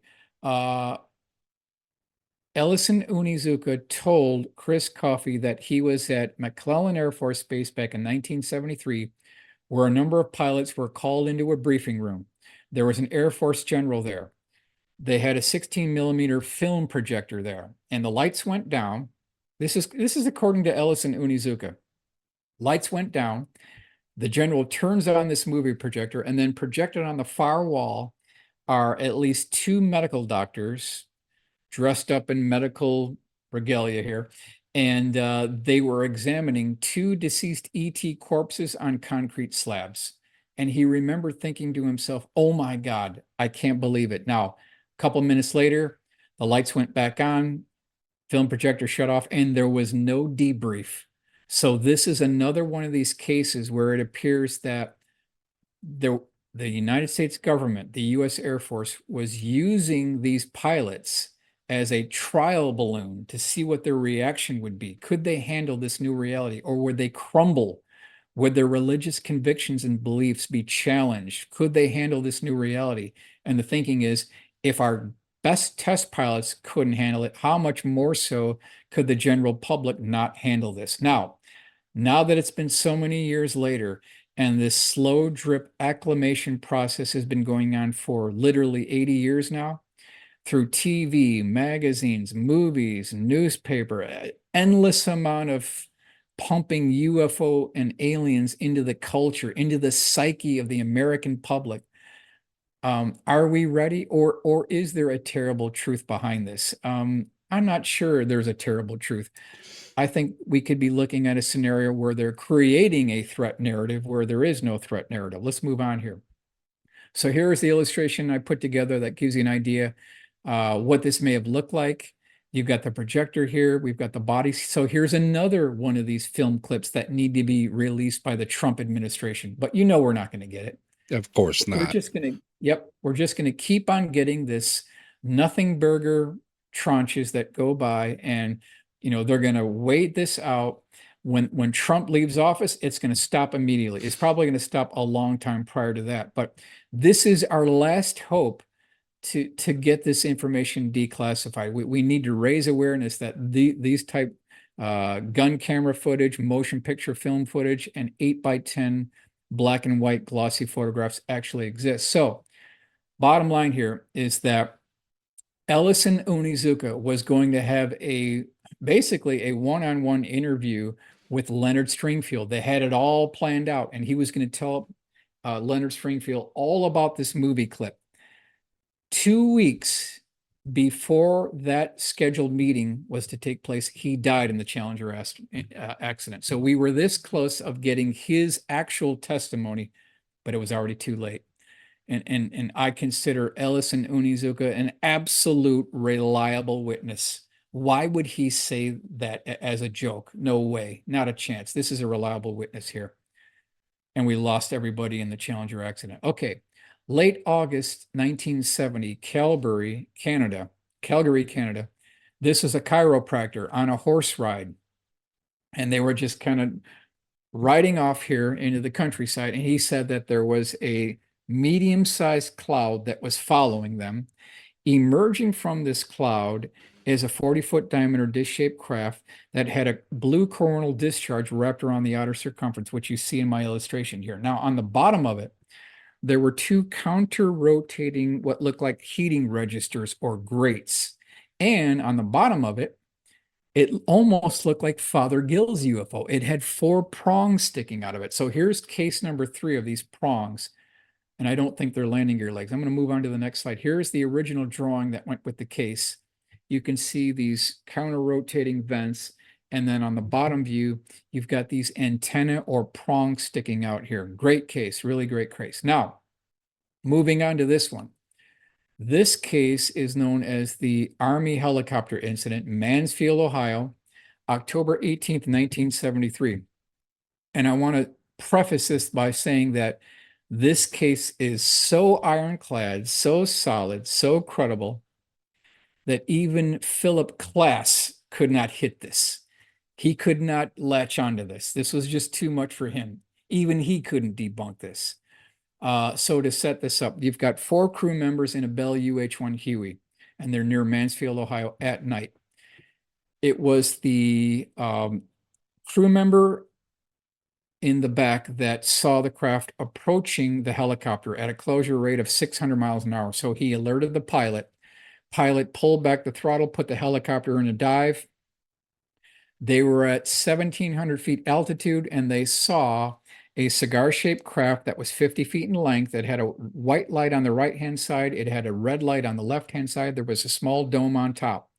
As they are in a full descent, a green beam of light came from the bottom of the UFO, hit the helicopter, and started raising it. And they're diving down to avoid this thing. It starts raising the helicopter like an elevator. Once they get to 3,800 feet, there's a thump. There's a physical thump that they could feel. And then the green light dissipated from the bottom of the craft, and then they flew on from that point forward. And what I want to point out here, and this is another article here by Fate magazine, they talk about Major Coyne and the UFO, the true story. This is the Daily Call, October 22nd, 1973.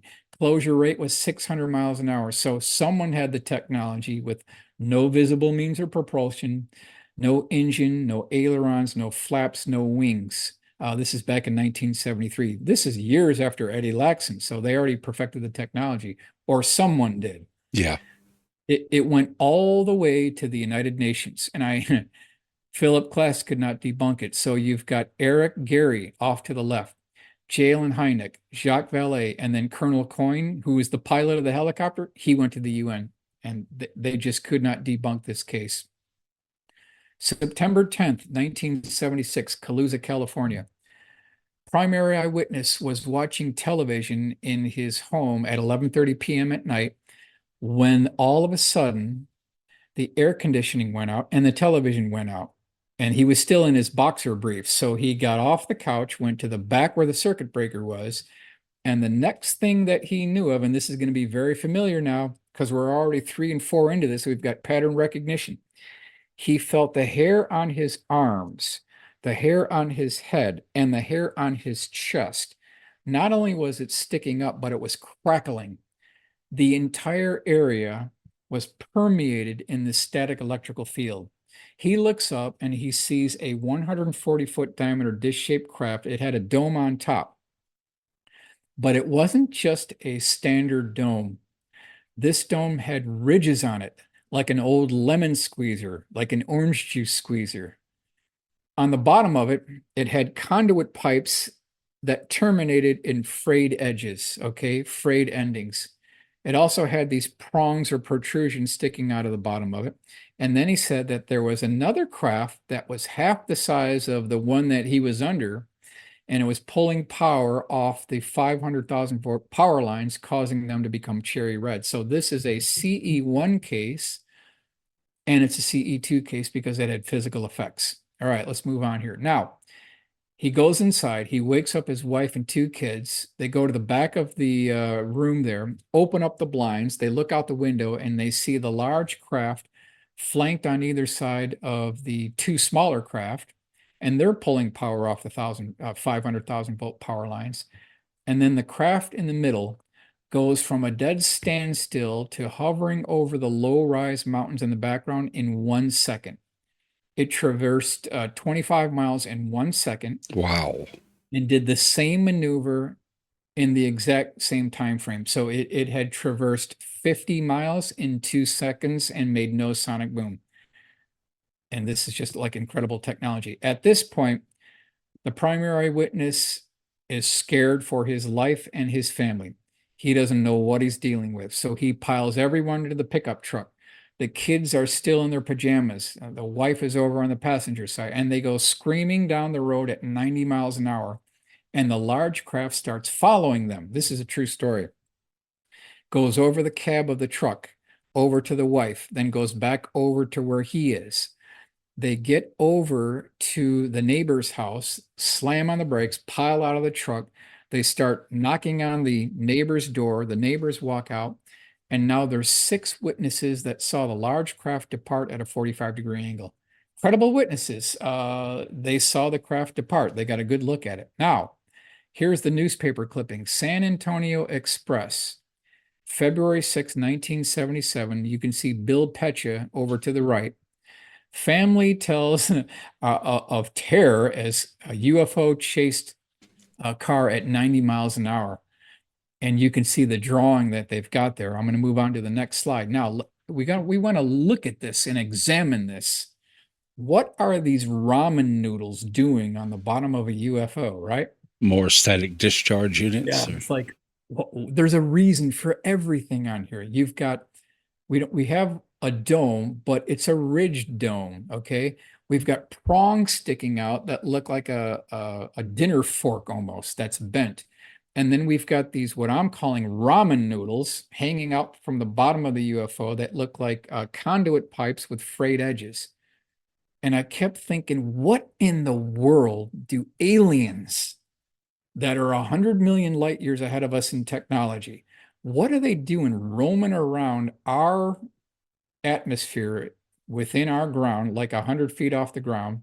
What are they doing flying around with these ramen noodles hanging out of the bottom? This just doesn't make any sense at all. None. So I gave this lecture at IUFOC 7 years ago, and this guy comes up to me here, and I did a blow up of these things, and he says, "Mike, I know what those are." because I raised this to the audience. I'm like, does anyone know what this is? He goes, yes. He goes, they're static wicks, and they're used to dissipate static electrical charges. They're seen on the trailing edge of airliners. And it completely makes sense. So I did some digging here, and you can see this is what these static wicks look like. And then here is the part number from Solid Signal, part number 11000, $192 each. This is what You there? mimic the form, fit, and function. I'm here. Okay, you dropped out here? you dropped out for Okay. just a second, but it's back. You can hear me now, right? Yes, sir. Okay, good. Okay, so what we're dealing with here is a man-made technology using high voltage electrical fields, and it's posing as an alien spacecraft to hide their own deep black programs. That is what I believe is going on here. Now, there is a core of reality to this phenomenon because these UFO have been reported in ancient Roman times, and we've got reports from Oaxaca, Mexico in 1864. So I'm absolutely not saying that everything that we see in our skies is man-made. That's just not consistent. But when it comes to these types of cases where you've got CE2 cases with static electrical charges, you've got car engines going out, you've got static on the radio, you have witnesses that describe the hair standing up on their head. I'm calling it like I see it. It's a man-made technology. So that tracks with a privatized defense contractor space program here. I think we got time for a couple more. December 1976, Dana Point, California. The wife was driving down the road with her two kids, and she said that she saw a large, quote unquote, her words, fat frisbee go right through the windshield, right across the windshield. And it had thousands of multicolored computer processing lights and a red light on top that was blinking. This is the best illustration that I can put together here. I'm going to move on here. Here is the Dana Point, California, 1976. This is the newspaper clipping, and you can see their illustration. This is what it looked like right outside the windshield of this thing. Again, it was a fat frisbee, literally hundreds of multicolored computer processing lights. Here's my very early AutoCAD drawing that gives you an idea of what this may have looked like here. And one thing I want to point out, this is the exact make and model of car that they were driving, that she was driving. And she said that once this thing passed by, it tipped up 90 degrees and rolled away like a wagon wheel, which I thought was very interesting. So here's what the craft looked like as it departed, like a wagon wheel. So there's something to this concept of tipping up at 90 degrees and then rolling away. There's something going on here. All right, next one. Cash Landrum incident, which we talked about in the beginning here. This is number 2. You can call it number 2 or number 3. It could be either one, but let's call it number 3. This is the Cash Landrum incident, December 29th, 1980. We've got Betty Cash, Vicki Landrum, Colby Landrum, and this is December 29th, 1980. They're driving down Pine Farm Road at night, right around 9:30 p.m., and it was Colby in the back that saw this first. And he saw this white light approaching the area. It lit up the entire area. Betty Cash slammed on the brakes, and Vicki Landrum flew forward and put her hands on the dashboard, and her hands were melted and embedded. Her fingers were embedded into the dashboard and left a visible mark there. So that's the first piece of evidence. I'm going to move on to the next slide here. So here you've got the primary eyewitness. Vicki Landrum is no longer with us. Betty Cash is no longer with us. Colby Landrum is the sole surviving witness. This is all we've got left now. We need to get him. We need to talk to him immediately before it's too late.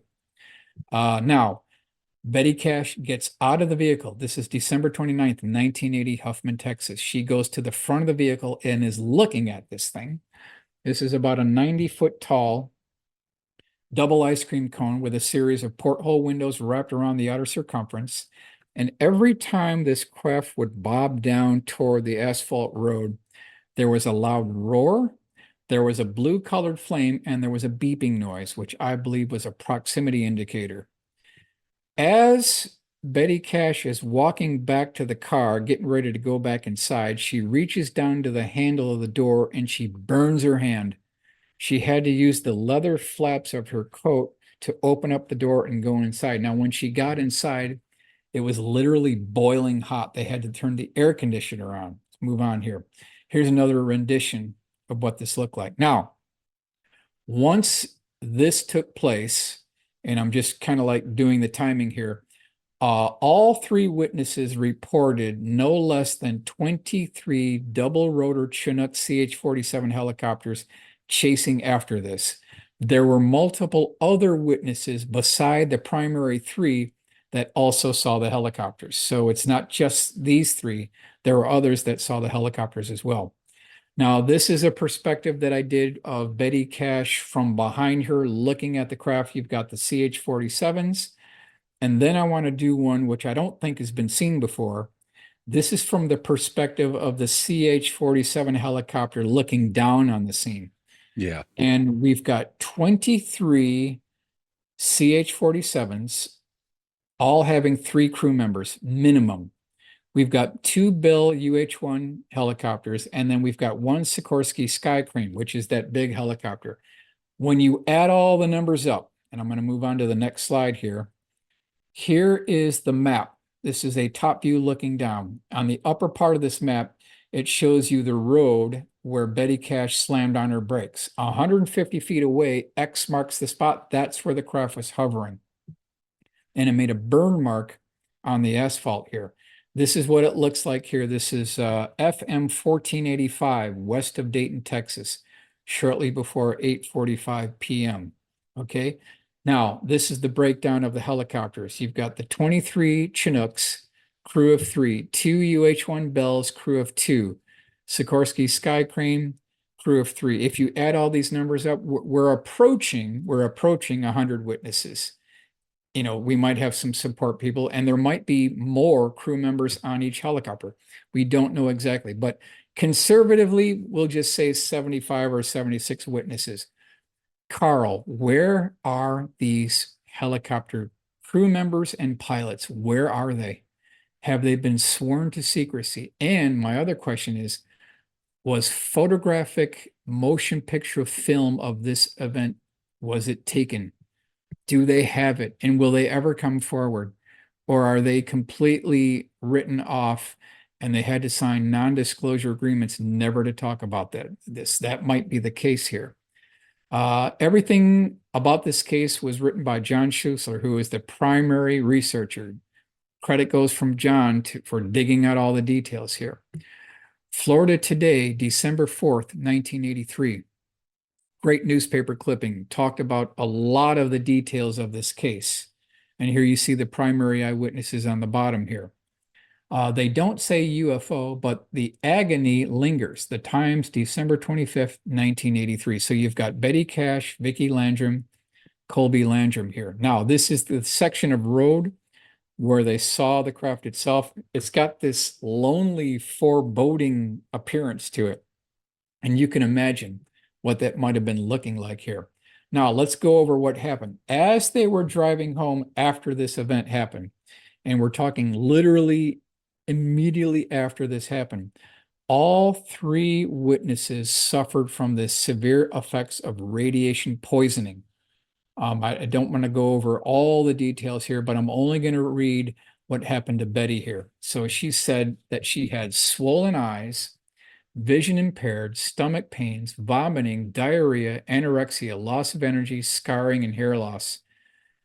She took the brunt of it because she was outside the vehicle and toward the hood of the car itself and was taking most of the doses of radiation here. Yeah. Now, I pose this question to you, Carl.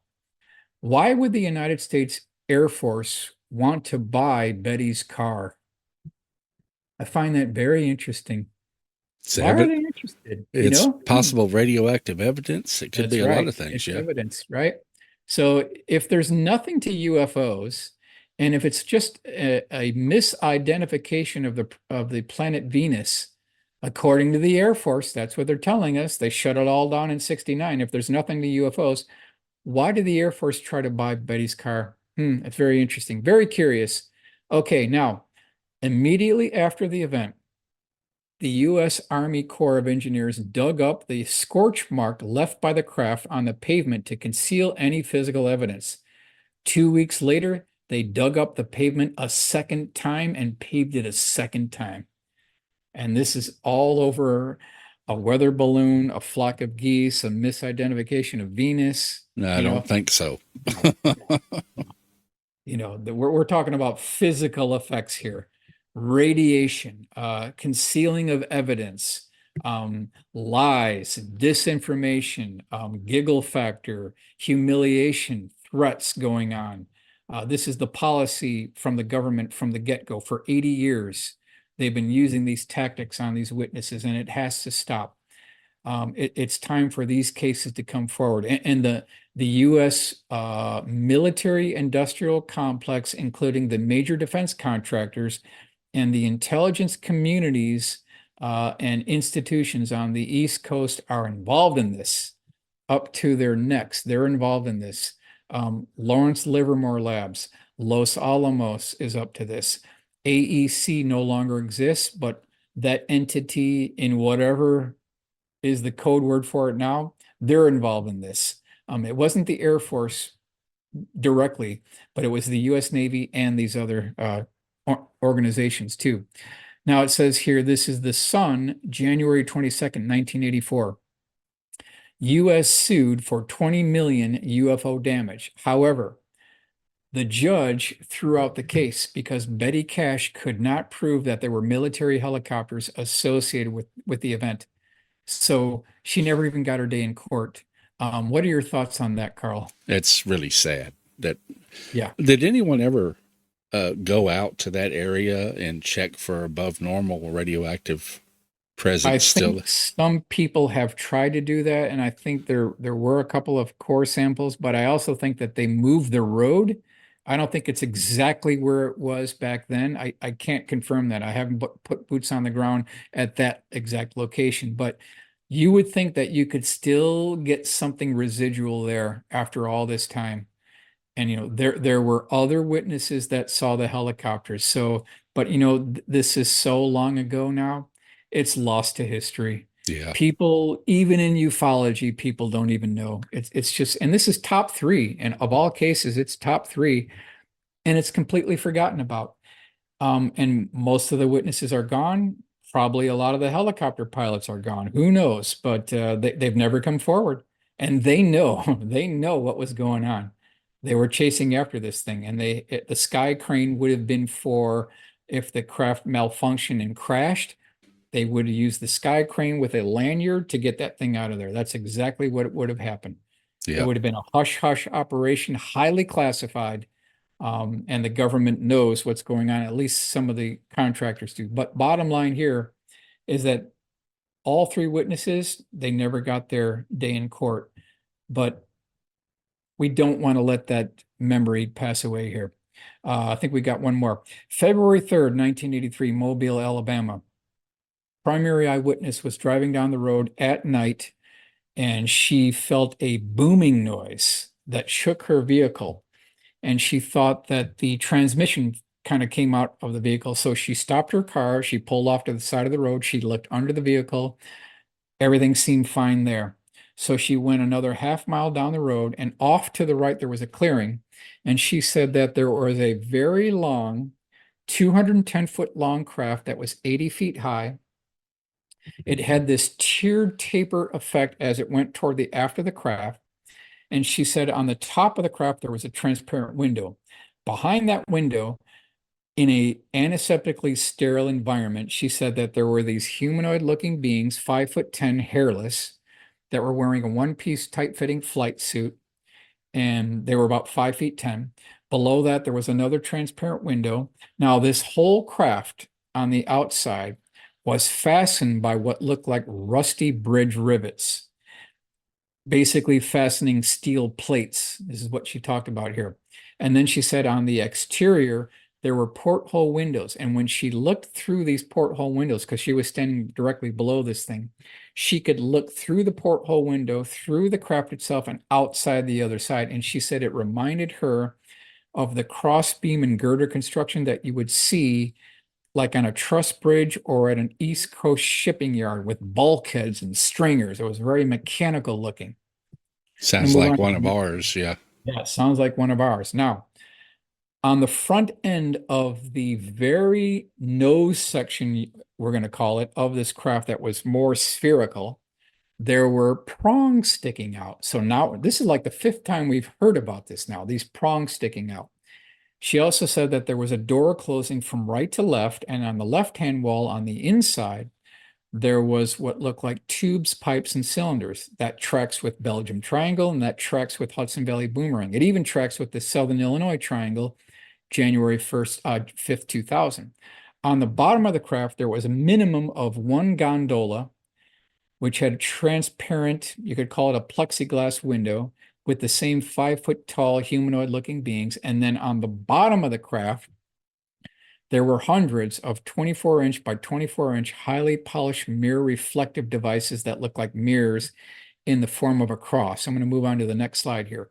I got this information from the APRO Bulletin, Volume 32, Number 2, 1984. So if anyone wants to get further details, this is where I got the information. So this is the sketch that we had to work from to procure that full color illustration. So I worked with my good friend Joel Christopher Payne, and we came up with a more accurate rendition of this. She was driving a station wagon. It was at night. She got a real good look at this thing. And I want to go into some details that were not revealed in the original APRO article here. This is a blow up that shows you what these humanoid looking beings look like. Now, one thing that wasn't talked about in the original article, she said that there was a bar that ran the length of the whole front of this thing. Within this bar, there were cages, and embedded within the cages, it had this mechanical structure. There were pipes and tubes and cylinders, and they were embedded into separate cages that made up this long length bar on the front of this thing. And then there were these prongs sticking out of the front that we talked about before. Let's move on to the next one here. Now, in 2022, I received a mysterious message, and this is kind of a world exclusive. So I got this message on my phone. I had no clue what this was. And I look it down, and it's this woman named Pat. And she says, Mike, I've been trying to reach you for 10 years. I'm your witness. She was still alive. She tracked me down. She was the original witness. I couldn't believe it. I couldn't believe it. And so she said, Mike, I got something for you. I want to give you. She gave me her original sketches of what the craft looks like. And what you're seeing here are her original sketches. So we'll look at the front on this, on the left-hand side. You can see this bulbous section. On the aft right-hand side, it had the C-130 cargo door. That wasn't talked about really in the article. Let's move on here. Here's a front view. You've got the lights. You've got the big cage or bar in the front of this thing. You've got the protrusions. You've got the door closing from right to left. I'm going to read the call-outs here. She says sliding door. She did see what looked like a road or driveway on the bottom of this thing. So like cargo or jeeps or tanks or something could roll into this thing from the C-130 aft door. That's the impression that we're getting here. Yeah. She talks about 7 to 8 floors, no sound. She specs out all the lights here. Good drawing, actually. Here's another version here. These are all her original sketches. So then she also stressed that the whole thing looked like it was dipped in the ocean and then brought back up, and it had streams of rust coming down from it. So you're right, Carl. It's screaming a man-made technology here. The entire craft was held together with what looked like bridge rivets and rusty battleship-like steel plates. Yeah, it's exactly what we're talking about here. Now, world exclusive. After spending 2 weeks speaking to the primary witness and working with my friend and artist Rudy Gardea, we corrected all of the original errors in the original illustration and created a historically correct refined drawing, which I want to show you right now. And this is what it looked like. This is as close as we're going to get to it. This is what it actually looks like. So it's a little bit more refined. We've got the rivet plates here. We've got the steel rivets. We've got the bar. We've got the C-130 door in the back. Obviously, this is a cargo transport or something like that because it's huge. And then when we first did the bar, she said, no, no, no, no, you got it all wrong. That bar should be a lot longer. So we had to fix all the errors. We optimized it. I took that to the next level and created this illustration. This gives you an idea of what it might have looked like from her perspective. And you see the bar, you've got the steel cages, we've got the tubes, pipes, and the cylinders. So bottom line is, in this presentation, what I really wanted to do is I wanted to give everyone a brief overview of some of these historical cases that have been forgotten. They're lost, they're forgotten, they're left for dead. They've been stranded in binders and they've been stranded in manila folders and file cabinets for decades, have not seen the light of day. I wanted to dig these cases out, make these cases come alive, and preserve a very important part of our national history. That's really my crusade, Carl. That's what it's all about. Well, I appreciate your, hunting this stuff down and putting it together like this, because like you say, it's not something you're going to see somewhere else. I don't think so. Someone's got to get boots on the ground and get this stuff. Yeah, somebody does. Most definitely. Look, if you've got other stuff, I would like to have you back in the future too. Sure, we can do a part 2 with the crash retrievals, and that's what's talked about all the time now. They keep talking about crash retrievals. What they should be doing is investigating Leonard Stringfield's cases, because he's the world's expert. He's the one who vetted out these first-hand military witnesses, people who touched the UFOs that they recovered. They loaded these craft up. They were on the retrieval teams. They saw the bodies. They assisted the bodies walking out of these craft. We've got multiple cases. We've got a case from an office worker at the Pentagon back in 1952. She accidentally went into an off-limits room and she kind of did a 180-degree turn, and she saw a pickled alien in a large glass container kept in a preservation formaldehyde fluid. We got her testimony. We have the testimony from Mrs. G, who in 1955 was at the Foreign Materials Division at Wright-Patterson Air Force Base, and she said that she cataloged 1,000 components that came from the interior of a crash retrieval. You think about what that means. Is we always hear that there's no physical evidence in these congressional hearings. Here we have a woman, a credible witness, who not only touched these pieces, but she cataloged them, and she saw 2 deceased ET corpses on a mobile dolly roll right by her desk as she's typing and cataloging these things away.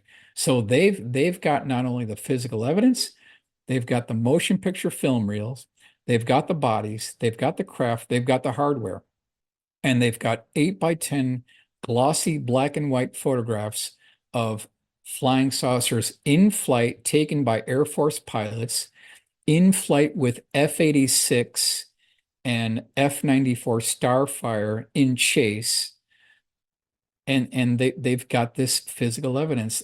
This is the kind of evidence that needs to be brought out in congressional hearings. Now, I don't know if we will ever see it.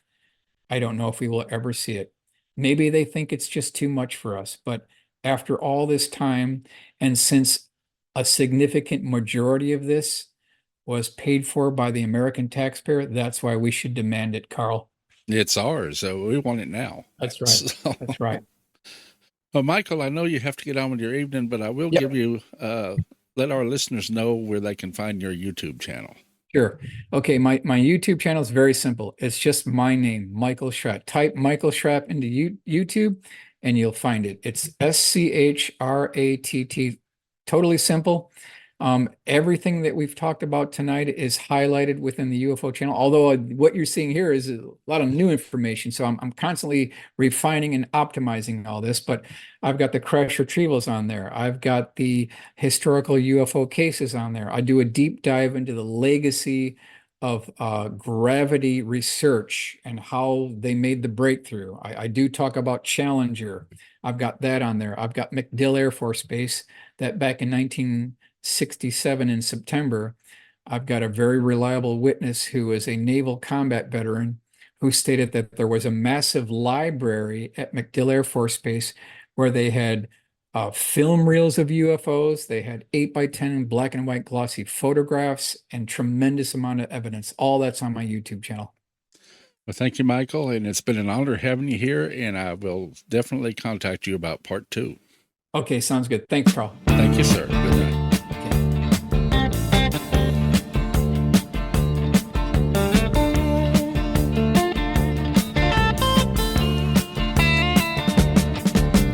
Shiver in the dark, it's raining in the park, but meantime,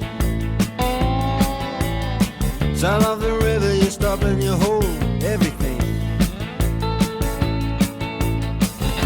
A band is blowing Dixie, double fall time.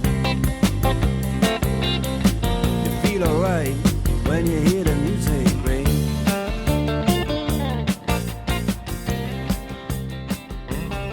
Well, now you step inside.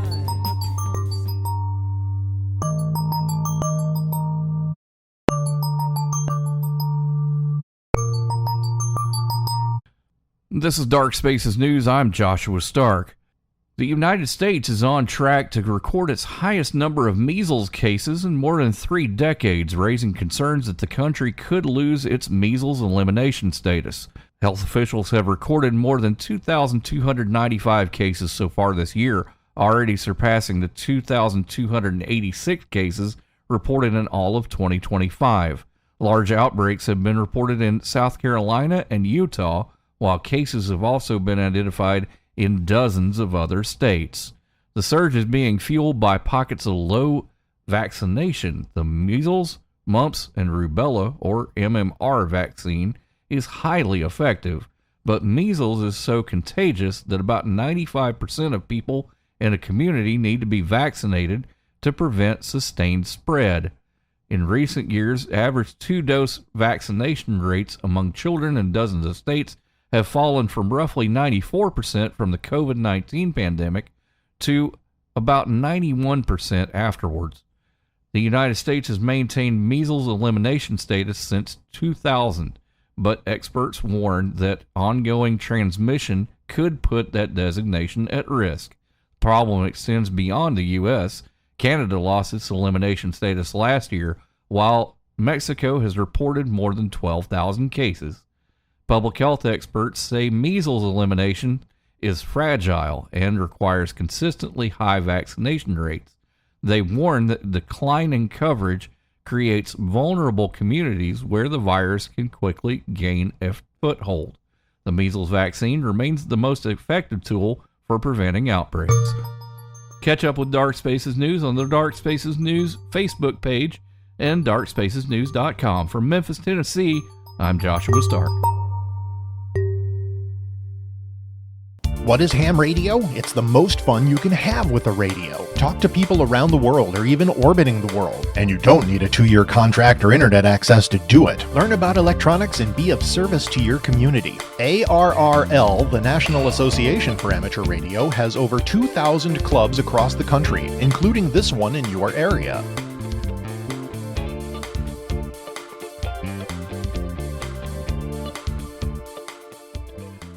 I knew I was stuck at this kid's house for the night. I decided to just go to sleep and get the night over with. But those guys came into the bedroom and got into a massive pillow fight. Let me tell you, it's not easy falling asleep when a sweaty little kid falls on you every 5 seconds. Even after the lights went out, Raleigh and his friends stayed up. A bunch of them snuck up on me to try and pull a hand in a bowl of warm water trick. Well, that was enough for me. I went downstairs to sleep in the basement even though it was pitch black.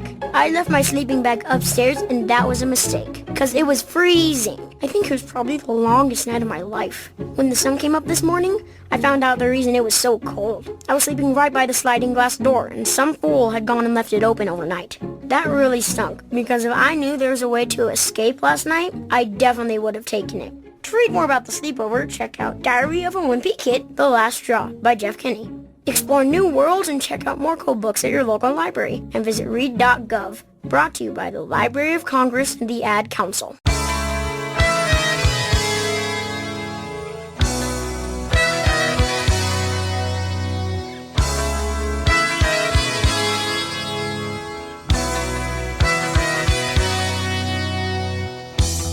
I can get to sleep.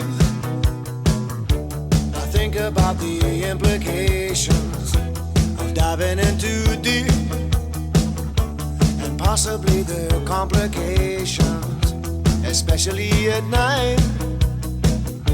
I worry over situations. I know we'll be alright. Perhaps it's just an imagination. Day after day it reappears. Night after night my heartbeat shows the fear. Join host Carl Richardson as he interviews top guests in various fields of study.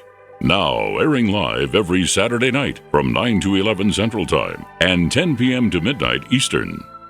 Once again, we've reached the end of another edition of Midnight Frequency Radio. I want to thank Michael Schratt for joining us tonight and taking us on his UFO Magical Mystery Tour. And to everyone listening tonight, thank you for spending part of your weekend with us here on Midnight Frequency Radio. Next Saturday night, we'll be back with another very interesting guest, and this will actually be his third time joining us here on Midnight Frequency Radio. Returning to the program will be David John Oates, the founder and discoverer of reverse speech. For more than 4 decades, David has researched a phenomenon that he believes may reveal an entirely different level of human communications, one operating beneath the words we consciously speak. We've had some fascinating conversations with David during his previous appearances, but this time we're going to take the discussion in a different direction. We're not just going to look back at the history of reverse speech. We're going to look forward. David has recently launched a new reverse speech grassroots movement, an effort to bring together people from around the world who want to learn about the phenomenon, experiment with it, conduct their own research, and help introduce reverse speech to a new generation. We'll talk about why David believes that the time has come for a grassroots movement, what he hopes to accomplish, and where he sees reverse speech going in the years ahead. We'll also explore some much bigger questions. If reverse speech is revealing genuine information from our conscious awareness, what does that tell us about the human mind? Could it change the way we understand consciousness, communications, psychology, and even ourselves? And perhaps most importantly, what could the future implications of reverse speech be for the human race? After more than 40 years of research, David believes there is still much more waiting to be discovered, and that reverse speech may ultimately have implications far beyond anything he imagined when he first stumbled across the phenomenon decades ago. We'll also explore where his research has been, where it is today, and where David believes it could take us into the future. That's next Saturday night when David John Oates returns for his third appearance on Midnight Frequency Radio. Until then, I'm Carl Richardson for the late Art Bell and Evan Lewis. Good night, everyone.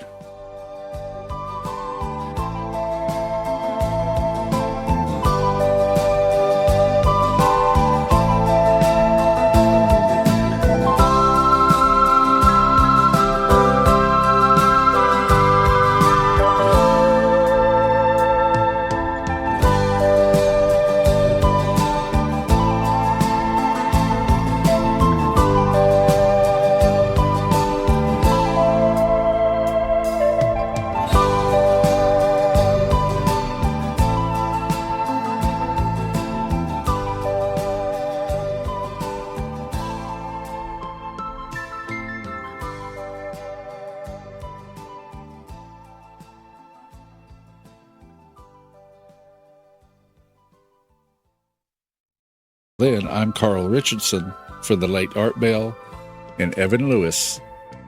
Good night, everyone.